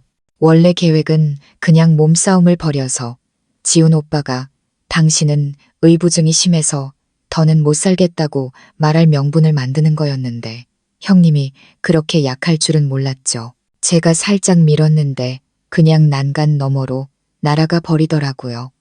그녀는 야만적인 웃음을 터뜨렸습니다. 형님이 떨어지는 걸 봤을 땐 저도 무서웠어요. 하지만 곧 생각했죠. 이렇게 되는 것도 좋겠다고. 형님이 완전히 사라지면 모든 게 더 간단해질 테니까. 그때 그냥 죽었어야 했는데 정말 질긴 목숨이야. 그녀의 말 한마디, 한마디는 수천 개의 바늘이 되어 제 살을 찔렀습니다. 저는 소리치지 않기 위해 피맛이 느껴질 때까지 아래 십수를 깨물어야 했습니다. 이 여자의 잔인함은 끝이 없었습니다. 저는 지훈 씨를 보며 그의 눈에서 일말의 혐오감이나 후회라도 찾아보려 했습니다. 하지만 없었습니다. 그는 그저 어깨를 으쓱할 뿐이었습니다. 너무나 태연한 몸짓이었습니다. 이미 일어난 일이잖아. 당신이 죽지 않고 그냥 마비만 된 건 다행이지. 오히려 더 잘 됐어. 당신이 식물인간이 되니 내가 합법적인 보호자가 되어 당신의 모든 재산을 관리할 수 있게 됐잖아. 봐, 하늘도 우리를 돕고 있잖아. 그는 악마 같은 미소를 지으며 저를 바라봤습니다. 그리고 당연히 그 치료폭이 각서. 나는 한치의 망설임도 없이 서명했어. 당신을 살려둬서 뭐 하겠어. 돈만 들고 귀찮기만 한데. 내가 당신을 해방시켜 준 거야. 자기야. 편안하게 가게 해주는 것. 그게 내가 당신을 위해 해줄 수 있는 마지막 일이었지. 이쯤 되니 더 물어볼 것도 없었습니다. 모든 죄악과 음모, 가장 끔찍한 진실이 그들의 입으로 상세하고 파렴치하게 자백되었습니다. 그들은 이야기하는 것을 넘어 자신들의 영리함과 잔인함을 즐기고 과시하고 있었습니다. 그들은 완전히 경계를 풀고 승리감에 도취되어 있었습니다. 저는 그들을 보았습니다. 인간의 탈을 쓴 두 악마가 손을 잡고 서로를 보며 미소 짓고 있었습니다. 이제 막을 내릴 시간이 왔다는 것을 알았습니다. 저는 천천히, 아주 천천히 두 손으로 휠체어 팔걸이를 잡았습니다. 몸이 떨렸지만 약해서가 아니라 억눌렀던 분노가 폭발하기 직전이었기 때문입니다. 저는 복근에 힘을 주고 몇 주간 몰래 단련해온 두 다리의 모든 힘을 끌어모았습니다. 제가 일어서자 서연아, 뭐 하는 거야? 가만히 있어. 지훈 씨는 반사적으로 저를 부축하려 달려들었습니다. 아마 제가 또 넘어질까봐 겁이 났을 겁니다. 하지만 저는 똑바로 섰습니다. 저는 더 이상 반신불수에 죽어가는 약한 환자가 아니었습니다. 저는 복수의 여신상처럼 제 두 발로 굳건히 서 있었습니다. 얇은 담요가 바닥으로 떨어지며 안에 미리 입고 있던 검은색 실크 드레스가 드러났습니다. 권력과 끝을 상징하는 색이었습니다. 저는 그들의 경악으로 얼어붙은 두 얼굴을 똑바로 쳐다보며 소름 끼치도록 차가운 미소를 지었습니다. 두 사람 연기 아주 훌륭했어요. 하지만 이제 연극은 여기서 끝내도 될 것 같네요. 지훈 씨와 유미는 입을 떡 벌리고 눈을 동그랗게 뜬 채 아무 말도 하지 못했습니다. 그들은 저를 보았다가 텅 빈 휠체어를 보았다가 마치 귀신이라도 본 듯한 표정이었습니다. 어떻게 네가? 지훈 씨가 더듬거렸습니다. 그의 목소리에서는 자신감은 사라지고 공포의 떨림만이 남아 있었습니다. 어떻게 내가 일어섰냐고, 어떻게 내가 모든 걸 알고 있냐고. 저는 그들을 향해 걸어갔습니다. 아직 조금 느렸지만 한 걸음 한 걸음이 매우 단단하고 위압적이었습니다. 기자회견부터 당신의 애절한 편지, 그리고 오늘 이 만남까지 전부 다 내 계획이었으니까. 당신들이 감독인 줄 알았나? 아니, 당신들은 내 연극에 가련한 꼭두각시였을 뿐이야. 저는 그들 앞에서 멈춰 섰습니다. 불과 몇 걸음의 거리였습니다. 저는 벽에 걸린 거대한 평면 TV를 가리켰습니다. 지금까지 그들이 그저 장식품이라고 생각했을 물건을 방금 당신들이 자백한 내용 다시 한번 감상해 볼래요? 내가 아주 특별하게 편집해놨거든. 제 손가락이 향하자 TV 화면이 갑자기 켜졌습니다. 영화가 아니었습니다. 화면에 비친 것은 바로 몇 분 전에 이것을 우리 세 사람의 모습이었습니다. 지훈 씨의 목소리, 유미의 목소리, 파렴치한 자백, 야만적인 웃음소리, 모든 것이 하나도 빠짐없이 선명하게 울려 퍼졌습니다. 지훈 씨와 유미의 얼굴은 하얗게 질렸다가 파랗게 그리고 잿빛으로 변했습니다. 그들은 화면을 보았다가 다시 저를 보았습니다. 그들의 눈에는 경악과 절망만이 가득했습니다. 그들은 깨달았습니다.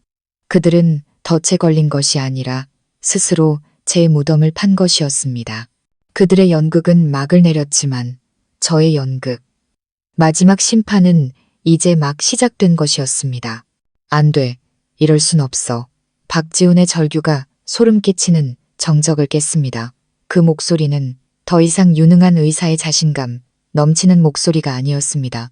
막다른 길에 몰린 야수의 절망과 광기가 뒤섞인 울부짖음이었습니다. 그는 손가락을 부들부들 떨며 저를 가리켰습니다.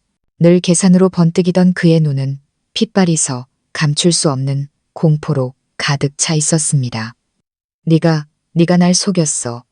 이 악독한 년, 네가 연기한 거였어. 바로 몇 초 전까지만 해도 남편을 빼앗은 전리품을 자랑하던 이유미는 이제 돌처럼 굳어서 있었습니다. 창백한 피부는 핏기 하나 없이 질려 있었고 붉은 입술만 달싹일 뿐 아무 말도 하지 못했습니다. 그녀는 꼿꼿이 서 있는 저와 자신의 자백이 잔인하게 반복 재생되는 TV 화면을 번갈아 쳐다봤습니다. 카메라, 녹음기, 언니, 우리한테 덫을 놓은 거야. 마침내 그녀가 떨리는 울음 섞인 목소리로 한마디 내뱉었습니다. 덫이라고? 저는 차갑게 웃었습니다. 잔인한 미소라는 것을 알았지만 그 미소에는 제가 그동안 억눌러왔던 모든 분노와 고통, 경멸이 담겨 있었습니다. 한 여자를 2층에서 밀어 피투성이로 쓰러지게 내버려둔 것과 비교하면 평생을 함께한 남편이 아내의 치료폭이 각서에 서명하고 병상에서 서서히 죽어가게 만든 것과 비교하면 모든 재산을 빼앗고 어린 딸까지 빼앗으려 한 것과 비교하면 내가 놓은 이 작은 덫이 당신들이 나를 위해 만든 지옥에 비하면 아무것도 아니지 않나. 제 질문 하나하나는 보이지 않는 망치가 되어 그들의 심장을 내리쳤습니다. 그들이 죽었다고 생각했던 희생자의 입에서 나온 적나라한 진실은 화면 속 증거보다 더 큰 파괴력을 가졌습니다. 그들에게는 더 이상 발뺌할 길이 없었습니다. 그 순간 마치 짝이라도 한 듯 거실의 모든 문이 동시에 활짝 열렸습니다. 정문, 정원으로 나가는 문, 다른 방과 연결된 문까지. 검은 정장 차림의 강 변호사님이 가장 먼저 들어섰고 그 뒤를 미나 씨가, 그리고 수십 명의 경찰이 곤봉을 든 채 순식간에 들이닥쳐 빠져나갈 수 없는 포위망을 형성했습니다. 방 안의 공기는 지훈 씨와 유미의 겁에 질린 거친 숨소리만 남긴 채 굳어버렸습니다. 박지훈, 이유미, 당신들을 상해, 살인미수, 사기 및 재산 편취 혐의로 체포합니다. 저항하지 마시오. 경찰 간부의 크고 단호한 목소리가 두 죄인의 마지막 희미한 희망마저 꺾어버리는 최종 판결처럼 울려 퍼졌습니다. 법의 포위망 앞에서 그들의 비겁하고 이기적인 본성이 추하게 드러났습니다. 그들이 찬양하던 사랑, 악랄한 음모 속의 동지에는 모두 비눗방울처럼 사라졌습니다. 대신 서로를 물어뜯으며 살아남으려는 추악한 싸움이 벌어졌습니다. 저 여자예요. 다 저 여자가 시킨 거라고요. 지훈 씨가 가장 먼저 반응했습니다. 그는 돌아서서 더 이상 애정 없는 눈으로 유미의 얼굴을 가리키며 미친 사람처럼 소리쳤습니다. 저 여자가 날 유혹했어요. 재산을 빼앗을 계획도 다 저 여자가 짰다고요. 자기 뱃속에 내 아들이 있다고 했어요. 난 그냥 저 여자한테 속아서 눈이 멀었을 뿐이에요. 난 죄가 없어요. 저 여자를 잡아넣으세요. 뭐라고? 이 개자식. 몇 초간 넋을 잃었던 유미도 상처 입은 짐승처럼 폭발했습니다. 두려움은 분노로 변했습니다. 그녀는 지훈 씨에게 달려들어 한때 그토록 사랑했던 그의 잘생긴 얼굴을 날카로운 손톱으로 핥히었습니다. 너야, 병든 마누라가 지긋지긋하다고 한 건 바로 너였어. 그 여자 재산 전부 차지해서 우리 둘이 멀리 도망가자고 한 것도 너였잖아. 나랑 내 아들한테 부유한 삶을 약속하고 나랑 결혼하겠다고 했잖아. 이 비열한 놈, 이제 와서 모든 죄를 나한테 뒤집어 씌워. 내가 바보인 줄 알아? 수십 명의 경찰 앞에서 추악한 난투극이 싸구려 연극이 펼쳐졌습니다. 그들은 더 이상 천생연분이 아니라 희미한 생존의 기회를 잡기 위해 서로를 미친 듯이 물어뜯는 두 마리 야수였습니다. 그들은 서로를 저주하며 함께 꾸몄던 모든 비밀과 추악한 음모를 폭로하며 상대를 비난했습니다. 비명과 욕설, 울음소리가 뒤섞여 붕괴의 혼란스럽고 역겨운 합창을 만들어냈습니다. 경찰들이 힘겹게 그들을 떼어놓아야만 했습니다. 비싼 정장은 구겨지고 넥타이는 비뚤어졌으며 얼굴에는 피 맺힌 손톱 자국이 선명한 지훈 씨. 머리는 산발이 되고 눈물과 몸싸움으로 화장이 번져 시장에 미친 여자 같아 보이는 유미. 두 개의 차가운 수갑이 그들의 손목에 채워지며 비극적인 희극은 막을 내렸습니다. 그 혼란 속에서 저는 문 밖에서 또 다른 광경을 목격했습니다. 시어머니 최 여사도 두 명의 여경에게 연행되어 들어오고 있었습니다. 아마 변호사님 팀이 여러 장소에서 동시에 움직인 듯 했습니다. 그녀에게서는 더 이상 과거의 고상하고 위압적인 모습은 찾아볼 수 없었습니다. 그녀는 10년은 더 늙어 보였고 얼굴은 넋이 나가 공포에 질려 있었습니다. 아들과 친딸이 수갑을 찬 채 범죄자처럼 끌려가는 것을 보자 그녀는 고통스러운 비명을 질렀습니다. 너무 큰 충격, 자신이 배후에서 조종했던 거대한 범죄 제국의 붕괴는 그녀의 인내력을 넘어선 것이었습니다. 그녀의 눈이 뒤집히고 몸에 힘이 빠지더니 바닥으로 쓰러져 기절하고 말았습니다. 이번에는 연극이 아니었습니다. 악인의 진짜 몰락이었습니다. 모든 것이 너무나 빠르고 갑작스럽게 일어났습니다. 호화로운 저택은 순식간에 범죄 현장으로 변했습니다. 박지훈이 두 명의 경찰에게 끌려가다가 제 옆을 스쳐 지나갔습니다. 그는 잠시 멈춰섰고 수갑이 철컥하는 건조한 소리를 냈습니다. 그는 고개를 들어 매우 복잡한 눈빛으로 저를 쳐다봤습니다. 그 눈빛에는 증오, 분함, 두려움, 그리고 희미하게 뒤늦은 후회 같은 것이 서려 있었습니다. 서연아, 내가 잘못했어. 그가 힘없이 속삭였습니다.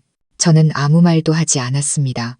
그저 얼음처럼 차가운 아무 감정도 동정심도 없는 눈으로 그의 눈을 똑바로 쳐다봤습니다. 모든 것은 너무 늦었습니다. 그의 사과는 이제 아무런 가치도 없었습니다. 그는 저뿐만 아니라 법과 자신의 양심에도 빚을 졌습니다. 호송차 문이 쾅 하고 닫혔습니다. 단호하고 잔인한 그 소리는 제게 헤아릴 수 없는 고통을 안겨준 자들을 그리고 어두웠던 과거를 모두 싣고 떠나갔습니다. 저는 커다란 유리창 옆에 서서 요란하게 사이렌을 울리며 푸른 나무들 사이로 사라져가는 경찰차를 바라보았습니다. 끝없는 안도감, 진정한 해방감이 온몸으로 퍼져나갔습니다. 기나긴 악몽이 마침내 끝났습니다. 강 변호사님이 다가와 제 어깨에 따뜻한 손을 얹었습니다. 이제 다 괜찮아, 서연아. 정의는 실현됐어. 미나 씨도 달려와 붉어졌지만 기쁨으로 반짝이는 눈으로 저를 꼭 껴안았습니다. 언니, 정말 대단해요. 우리가 해냈어요. 언니가 이겼어요. 저는 미소 지었습니다. 기나긴 어둠 끝에 찾아온 진짜 미소였습니다. 눈물의 짠맛이 아직 남아있는 미소였습니다. 저는 붉게 물든 노을 아래 유유히 흐르는 한강을 바라보았습니다. 저녁 햇살은 수묵화처럼 아름다웠습니다. 저는 알았습니다. 내일부터 제 인생의 새로운 장이 시작될 것이라는 것을. 더 이상 눈물도 증오도 추악한 음모도 없는 오직 평화와 사랑 그리고 희망만이 가득한 장이. 저는 배신이라는 잿더미 속에서 그 어느 때보다 강하고 단단하게 다시 태어났습니다. 그리고 저는 인생이 제게 가져다 줄 그 어떤 것과도 맞설 준비가, 저와 제 사랑하는 아린이를 위한 밝은 미래를 만들어갈 준비가 되어 있다는 것을 알았습니다. 6개월 후 운명의 마지막 재판날이 밝았습니다. 법원 앞은 기자들과 호기심 많은 시민들로 가득 차 숨막힐 듯한 분위기였습니다. 제 사건은 한 가정의 비극을 넘어 사회적 관심사가 되었고, 배신과 탐욕 그리고 정의를 되찾기 위한 싸움의 상징적인 이야기가 되었습니다. 저는 더 이상 약한 모습으로 휠체어에 앉아있지 않았습니다. 고급 세단에서 내려 강 변호사님과 경호원들의 보호를 받으며 제 발로 직접 걸어갔습니다. 저는 순백의 정장을 선택했고, 머리는 단정하게 올렸으며 화장은 옅게 했지만 눈빛은 단호하고 두려움이 없었습니다. 고된 물리치료 끝에 아직은 균형을 잡기 위해 약간의 집중이 필요했지만 제 걸음걸이는 단단하고 위엄이 있었습니다. 카메라 플래시가 쉴 새 없이 터졌지만 더는 눈부시지 않았습니다. 저는 가장 깊은 어둠을 통과했고, 이 불빛들은 그저 저의 귀환을 장식하는 스포트라이트일 뿐이었습니다. 피해자석에 앉아 저는 피고인석을 바라봤습니다. 한때 제 세상의 전부였던 사람들은 이제 너무나 비참하고 낯설어 보였습니다. 박지우는 깡마르고 단정하던 머리에는 흰머리가 군데군데 보였습니다. 헐렁한 수위가 그의 초췌한 몸을 삼키고 있었습니다. 그는 감히 고개를 들어 저를 쳐다보지 못하고 차가운 바닥만 내려다볼 뿐이었습니다. 이유미도 화려하고 도도했던 모습은 온데간데 없었습니다. 화장기 없는 얼굴은 수척했고, 만삭의 배는 더 이상 자랑거리가 아닌 현실적인 짐처럼 보였습니다. 그녀는 계속해서 악어의 눈물을 닦아냈습니다. 그리고 이 모든 것을 배후에서 조종했던 악독한 여자, 최 여사는 20년은 늙어 보였습니다. 눈은 퀭하게 들어가고 시선은 텅 비어 자신이 공들여 쌓은 범죄 제국의 너무나 빠른 붕괴를 아직 받아들이지 못하는 듯 했습니다. 재판은 며칠간 이어졌지만 변론은 복잡하지 않았습니다. 변호사님 팀이 수집한 부인할 수 없는 증거들 앞에서 그들의 모든 변명은 무의미하고 우스꽝스러웠습니다. 저택에서 녹화된 지훈 씨와 유미의 자백 영상이 법정에서 상영되었습니다. 그들의 말 한마디 한마디가 법정 전체에 울려 퍼지며 그들의 잔인함과 역겨운 본성을 남김없이 드러냈습니다. 영상이 끝나자 법정은 침묵에 잠겼습니다. 지훈 씨는 책상에 머리를 밟고 두 어깨를 들썩였습니다. 그를 변호하던 변호사조차 고개를 저을 뿐이었습니다. 이유미의 진짜 신분과 최 여사 모녀가 사전에 꾸몄던 음모의 진실이 밝혀지자 방청객들은 인간의 악랄함에 몸서리쳤습니다. 최후 변론에서 재판부의 질문에 직면하자 그들은 다시 한번 서로를 물어뜯는 연극을 펼쳤습니다. 지훈 씨는 모든 죄를 유미와 친어머니에게 떠넘기며 자신은 사랑과 가족의 압박에 눈이 먼약한 남자였을 뿐이라고 말했습니다. 유미는 울면서 자신이 지훈 씨에게 속고 친어머니에게 이용당한 순진한 시골 처녀일 뿐이라고 했습니다. 최 여사는 침묵했습니다. 모든 것을 잃었다는 것을 아는 자의 소름 끼치는 침묵이었습니다. 하지만 하늘의 그물은 넓고 성기지만 결코 놓치는 법이 없었습니다. 선고일, 엄숙한 표정의 재판장이 최종 판결문을 낭독했습니다. 각각의 죄에 합당한 판결이었습니다.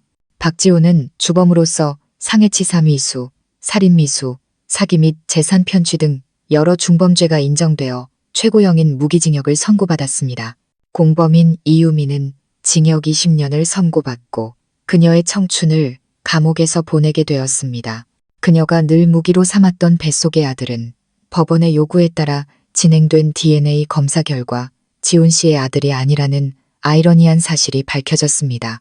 알고 보니 그녀는 저와 지훈 씨를 속이는 와중에도 다른 남자를 만나고 있었던 것입니다. 거짓 위에 거짓을 쌓은 셈이죠. 악독한 시어머니이자 모든 사건의 배후였던 최 여사도 자신의 죄에 대한 대가로 징역 15년을 선고받았습니다. 재판장의 의사봉이 내리쳐졌습니다. 그 단호하고 힘찬 소리는 제 인생의 어두운 한 장을 마감하는 마침표와도 같았습니다. 기쁘거나 통쾌하지는 않았습니다. 마음에는 이상할 정도로 평온함만이 감돌았습니다. 정의는 비록 늦었지만 마침내 찾아왔습니다. 판결이 내려진 날 저는 슬프고 거짓된 기억으로 가득한 평창동 저택으로 돌아가지 않았습니다. 그곳은 이혼 후 재산 분할을 위해 봉인되었습니다. 대신 저는 지난 몇 달간 가장 간절히 원했던 일을 했습니다. 저는 아린이를 데리러 갔습니다. 법원은 지훈 씨의 무책임함과 잔인한 음모에 대한 증거를 바탕으로 망설임 없이 딸의 양육권을 제게 주었습니다. 유치원 문을 들어설 때 심장이 세차게 뛰었습니다. 저는 완전히 회복했습니다. 더 이상 휠체어나 목발도 필요 없었습니다. 저는 제 발로 걸을 수 있었고 딸을 향해 달려가 품에 안을 수 있었습니다. 아린이는 뒷마당 미끄럼틀에서 놀고 있었습니다. 아이가 저를 보자 눈이 환하게 빛났습니다. 엄마, 엄마, 아이는 소리치며 제게 달려왔습니다. 작은 발이 아장아장 움직였습니다. 저는 무릎을 꿇고 두 팔을 벌렸습니다. 아이는 제 품으로 뛰어들어 저를 꼭 따뜻하게 안았습니다. 아이의 머리카락에서 나는 익숙한 분유 냄새에 눈물이 터져 나왔습니다. 엄마 여기 있어. 우리 아린이. 미안해. 엄마가 너무 늦었지. 엄마, 보고 싶었어요. 아이는 제 품에서 흐느꼈습니다. 이제 아무데도 안 갈 거죠? 영원히 나랑 같이 있을 거죠? 그럼 우리 딸, 엄마는 이제 절대 내 곁을 떠나지 않을 거야. 저는 아이의 이마와 통통한 볼에 입을 맞추며 미치도록 그리웠던 아이의 향기를 깊이 들이마셨습니다. 그 순간 제가 겪었던 모든 희생과 고통이 같이 있었다는 것을 알았습니다. 우리 모녀의 삶은 공식적으로 새로운 페이지를 열었습니다. 저는 더 이상 사업에 복귀하지 않았습니다. 거친 풍파를 겪으며 돈과 명예가 중요하긴 하지만 진정한 행복을 가져다 줄 수는 없다는 것을 깨달았습니다. 저는 모든 시간을 아린이를 위해 아이와 함께 성장하며 아이에게 음모와 거짓이 없는 온전하고 평화로운 어린 시절을 선물하는데 쓰고 싶었습니다. 부모님이 남기신 막대한 재산을 저는 더 의미 있는 일에 사용하기로 결정했습니다. 불필요한 부동산 대부분을 처분하고 부모님이 사시던 집과 추억이 깃든 땅 몇 군데만 남겼습니다. 그 돈과 그룹 자산의 대부분을 이용해 저는 자선재단을 설립했습니다. 이름은 아린 재단이라고 지었습니다. 제 재단은 단순히 돈을 기부하는 곳이 아니었습니다. 가정폭력의 피해자인 여성들, 저처럼 절망적인 상황에 처했던 여성들을 위해 무료 법률 지원 및 심리 상담을 제공하는 데 집중했습니다. 저는 제 이야기와 고통 속에서 배워야 했던 법률 지식을 이용해 그들에게 희망의 불씨를 지피고 힘을 실어주고 싶었습니다. 그들이 결코 혼자가 아니며 비온 뒤의 땅은 반드시 굳는다는 것을 알려주고 싶었습니다. 그리고 행복은 제게 다시 한번 미소 지었습니다. 재단을 운영하는 과정에서 저는 변호사님을 다시 만났습니다. 변호사와 의뢰인이 아닌 친구이자 마음이 통하는 두 사람으로서요. 그는 저보다 10살 가까이 많았고 오래전에 이혼하고 아들을 혼자 키우고 있었습니다. 그는 저를 억만장자나 불쌍한 피해자로 보지 않았습니다. 그는 강하고 단단하지만 동시에 평범한 여자이기도 한 저라는 사람 자체를 봐주었습니다. 공감과 이해, 그리고 존중은 우리를 가깝게 만들었습니다. 이번에 찾아온 사랑은 지훈 씨와의 첫사랑처럼 요란하거나 격정적이지 않았습니다. 그것은 잔잔한 강물처럼 부드럽고 깊고 평화로웠습니다. 그는 어느 날 저녁 바닷가 노을 아래서 제게 청혼했습니다. 다이아몬드 반지도 화려한 말도 없었습니다. 그는 그저 제 손을 잡고 말했습니다. 서연 씨, 저와 아린이와 함께 진짜 가족을 만들어갈 수 있게 허락해 줄래요? 우리의 결혼식은 햇살 가득한 해변에서 가장 가까운 가족과 친구들만 모시고 소박하고 따뜻하게 열렸습니다. 아린이와 변호사님의 아들은 귀여운 화동이 되어 모래 위를 즐겁게 뛰어다녔습니다. 천진난만하게 노는 두 아이를 보며 제 손을 꼭 잡고 곁에 서 있는 따뜻하고 듬직한 남자를 보며 저는 마음 깊은 곳에서 우러나오는 만족스러운 미소를 지었습니다. 저는 지옥을 통과했고 모든 것을 잃었지만 무너지지 않았습니다. 저는 일어섰고 싸웠고 마침내 저만의 천국을 찾았습니다. 돈이나 명예가 아닌 사랑과 용기, 그리고 친절함으로 지어진 천국. 고통스러운 과거는 제가 지금 가진 것들을 더 소중히 여기게 해준 값비싼 교훈으로 남았습니다. 그리고 앞에는 저의 작은 가족과 제가 돕고 있는 여성들이 함께 탐험해 나갈 넓고 푸른 하늘이 펼쳐져 있었습니다. 시청자 여러분, 우리는 방금 가장 사랑하는 사람에게서 가장 잔인한 배신을 당한 한 여인의 숨막히는 드라마의 마지막까지 함께했습니다. 김서연의 이야기는 단순히 가슴 아픈 비극의 연속이 아닙니다. 그것은 막다른 길에 몰렸지만 운명에 굴복하지 않은 한 여성의 강인한 생명력과 지혜, 그리고 용기에 대한 영웅 서사시이기도 합니다. 연극의 막이 내렸을 때 우리 마음속에 남는 것은 악인이 벌을 받았다는 통쾌함뿐만 아니라 우리 자신의 삶을 비춰볼 수 있는 깊은 교훈과 인간적 가치일 것입니다. 첫 번째이자 가장 가슴 아픈 교훈은 아마도 신뢰와 맹신 사이의 미세한 경계에 관한 것일 겁니다. 서연 씨는 동화 같은 결혼 생활을 완벽한 남편을 가졌다고 믿었습니다. 그녀는 의심 없이 모든 것을 주었고 그 대가로 등 뒤에서 꽂히는 칼날을 받았습니다. 우리도 살면서 누군가를 그처럼 절대적으로 믿어본 적이 있지 않을까요? 사랑과 신뢰는 모든 관계의 기반이지만 그렇다고 해서 분별력과 자기 자신을 보호할 능력을 포기해야 한다는 의미는 아닙니다. 아무리 사소하더라도 이상한 징후를 절대 무시하지 마십시오. 사랑 때문에 진실과 거짓을 구분하지 못할 정도로 눈이 멀게 두지 마십시오. 온 마음으로 사랑하되 너무 늦기 전에 관찰하고 느끼고 스스로를 지킬 수 있는 이성의 한 조각은 남겨두어야 합니다. 그리고 두 번째이자 가장 깊은 교훈은 바로 잿더미 속에서 다시 태어나는 인간의 힘에 관한 것입니다. 서연 씨의 가장 어두웠던 순간을 떠올려 보십시오. 병상에 미동도 없이 누워 살 권리마저 박탈당한 채 적들이 모든 것을 빼앗으려는 계획을 듣고 있던 순간, 그것은 지옥이었고 극한의 절망이었습니다. 하지만 바로 그 순간 어린 딸의 이미지가 등대가 되어 그녀 안에 엄청난 삶의 의지를 불태웠습니다.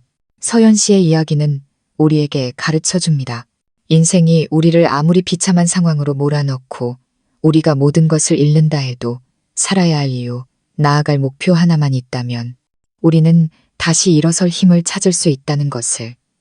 그 힘은 돈이나 외부의 권력에서 오는 것이 아닙니다. 그것은 내면의 깊은 사랑에서, 소중한 사람에 대한 책임감에서, 그리고 무너지기를 거부하는 자존감에서 비롯됩니다. 하지만 아마도 이 이야기가 주는 가장 큰 인간적 가치는 개인의 고통을 더 큰 사명으로 승화시킨 점일 것입니다.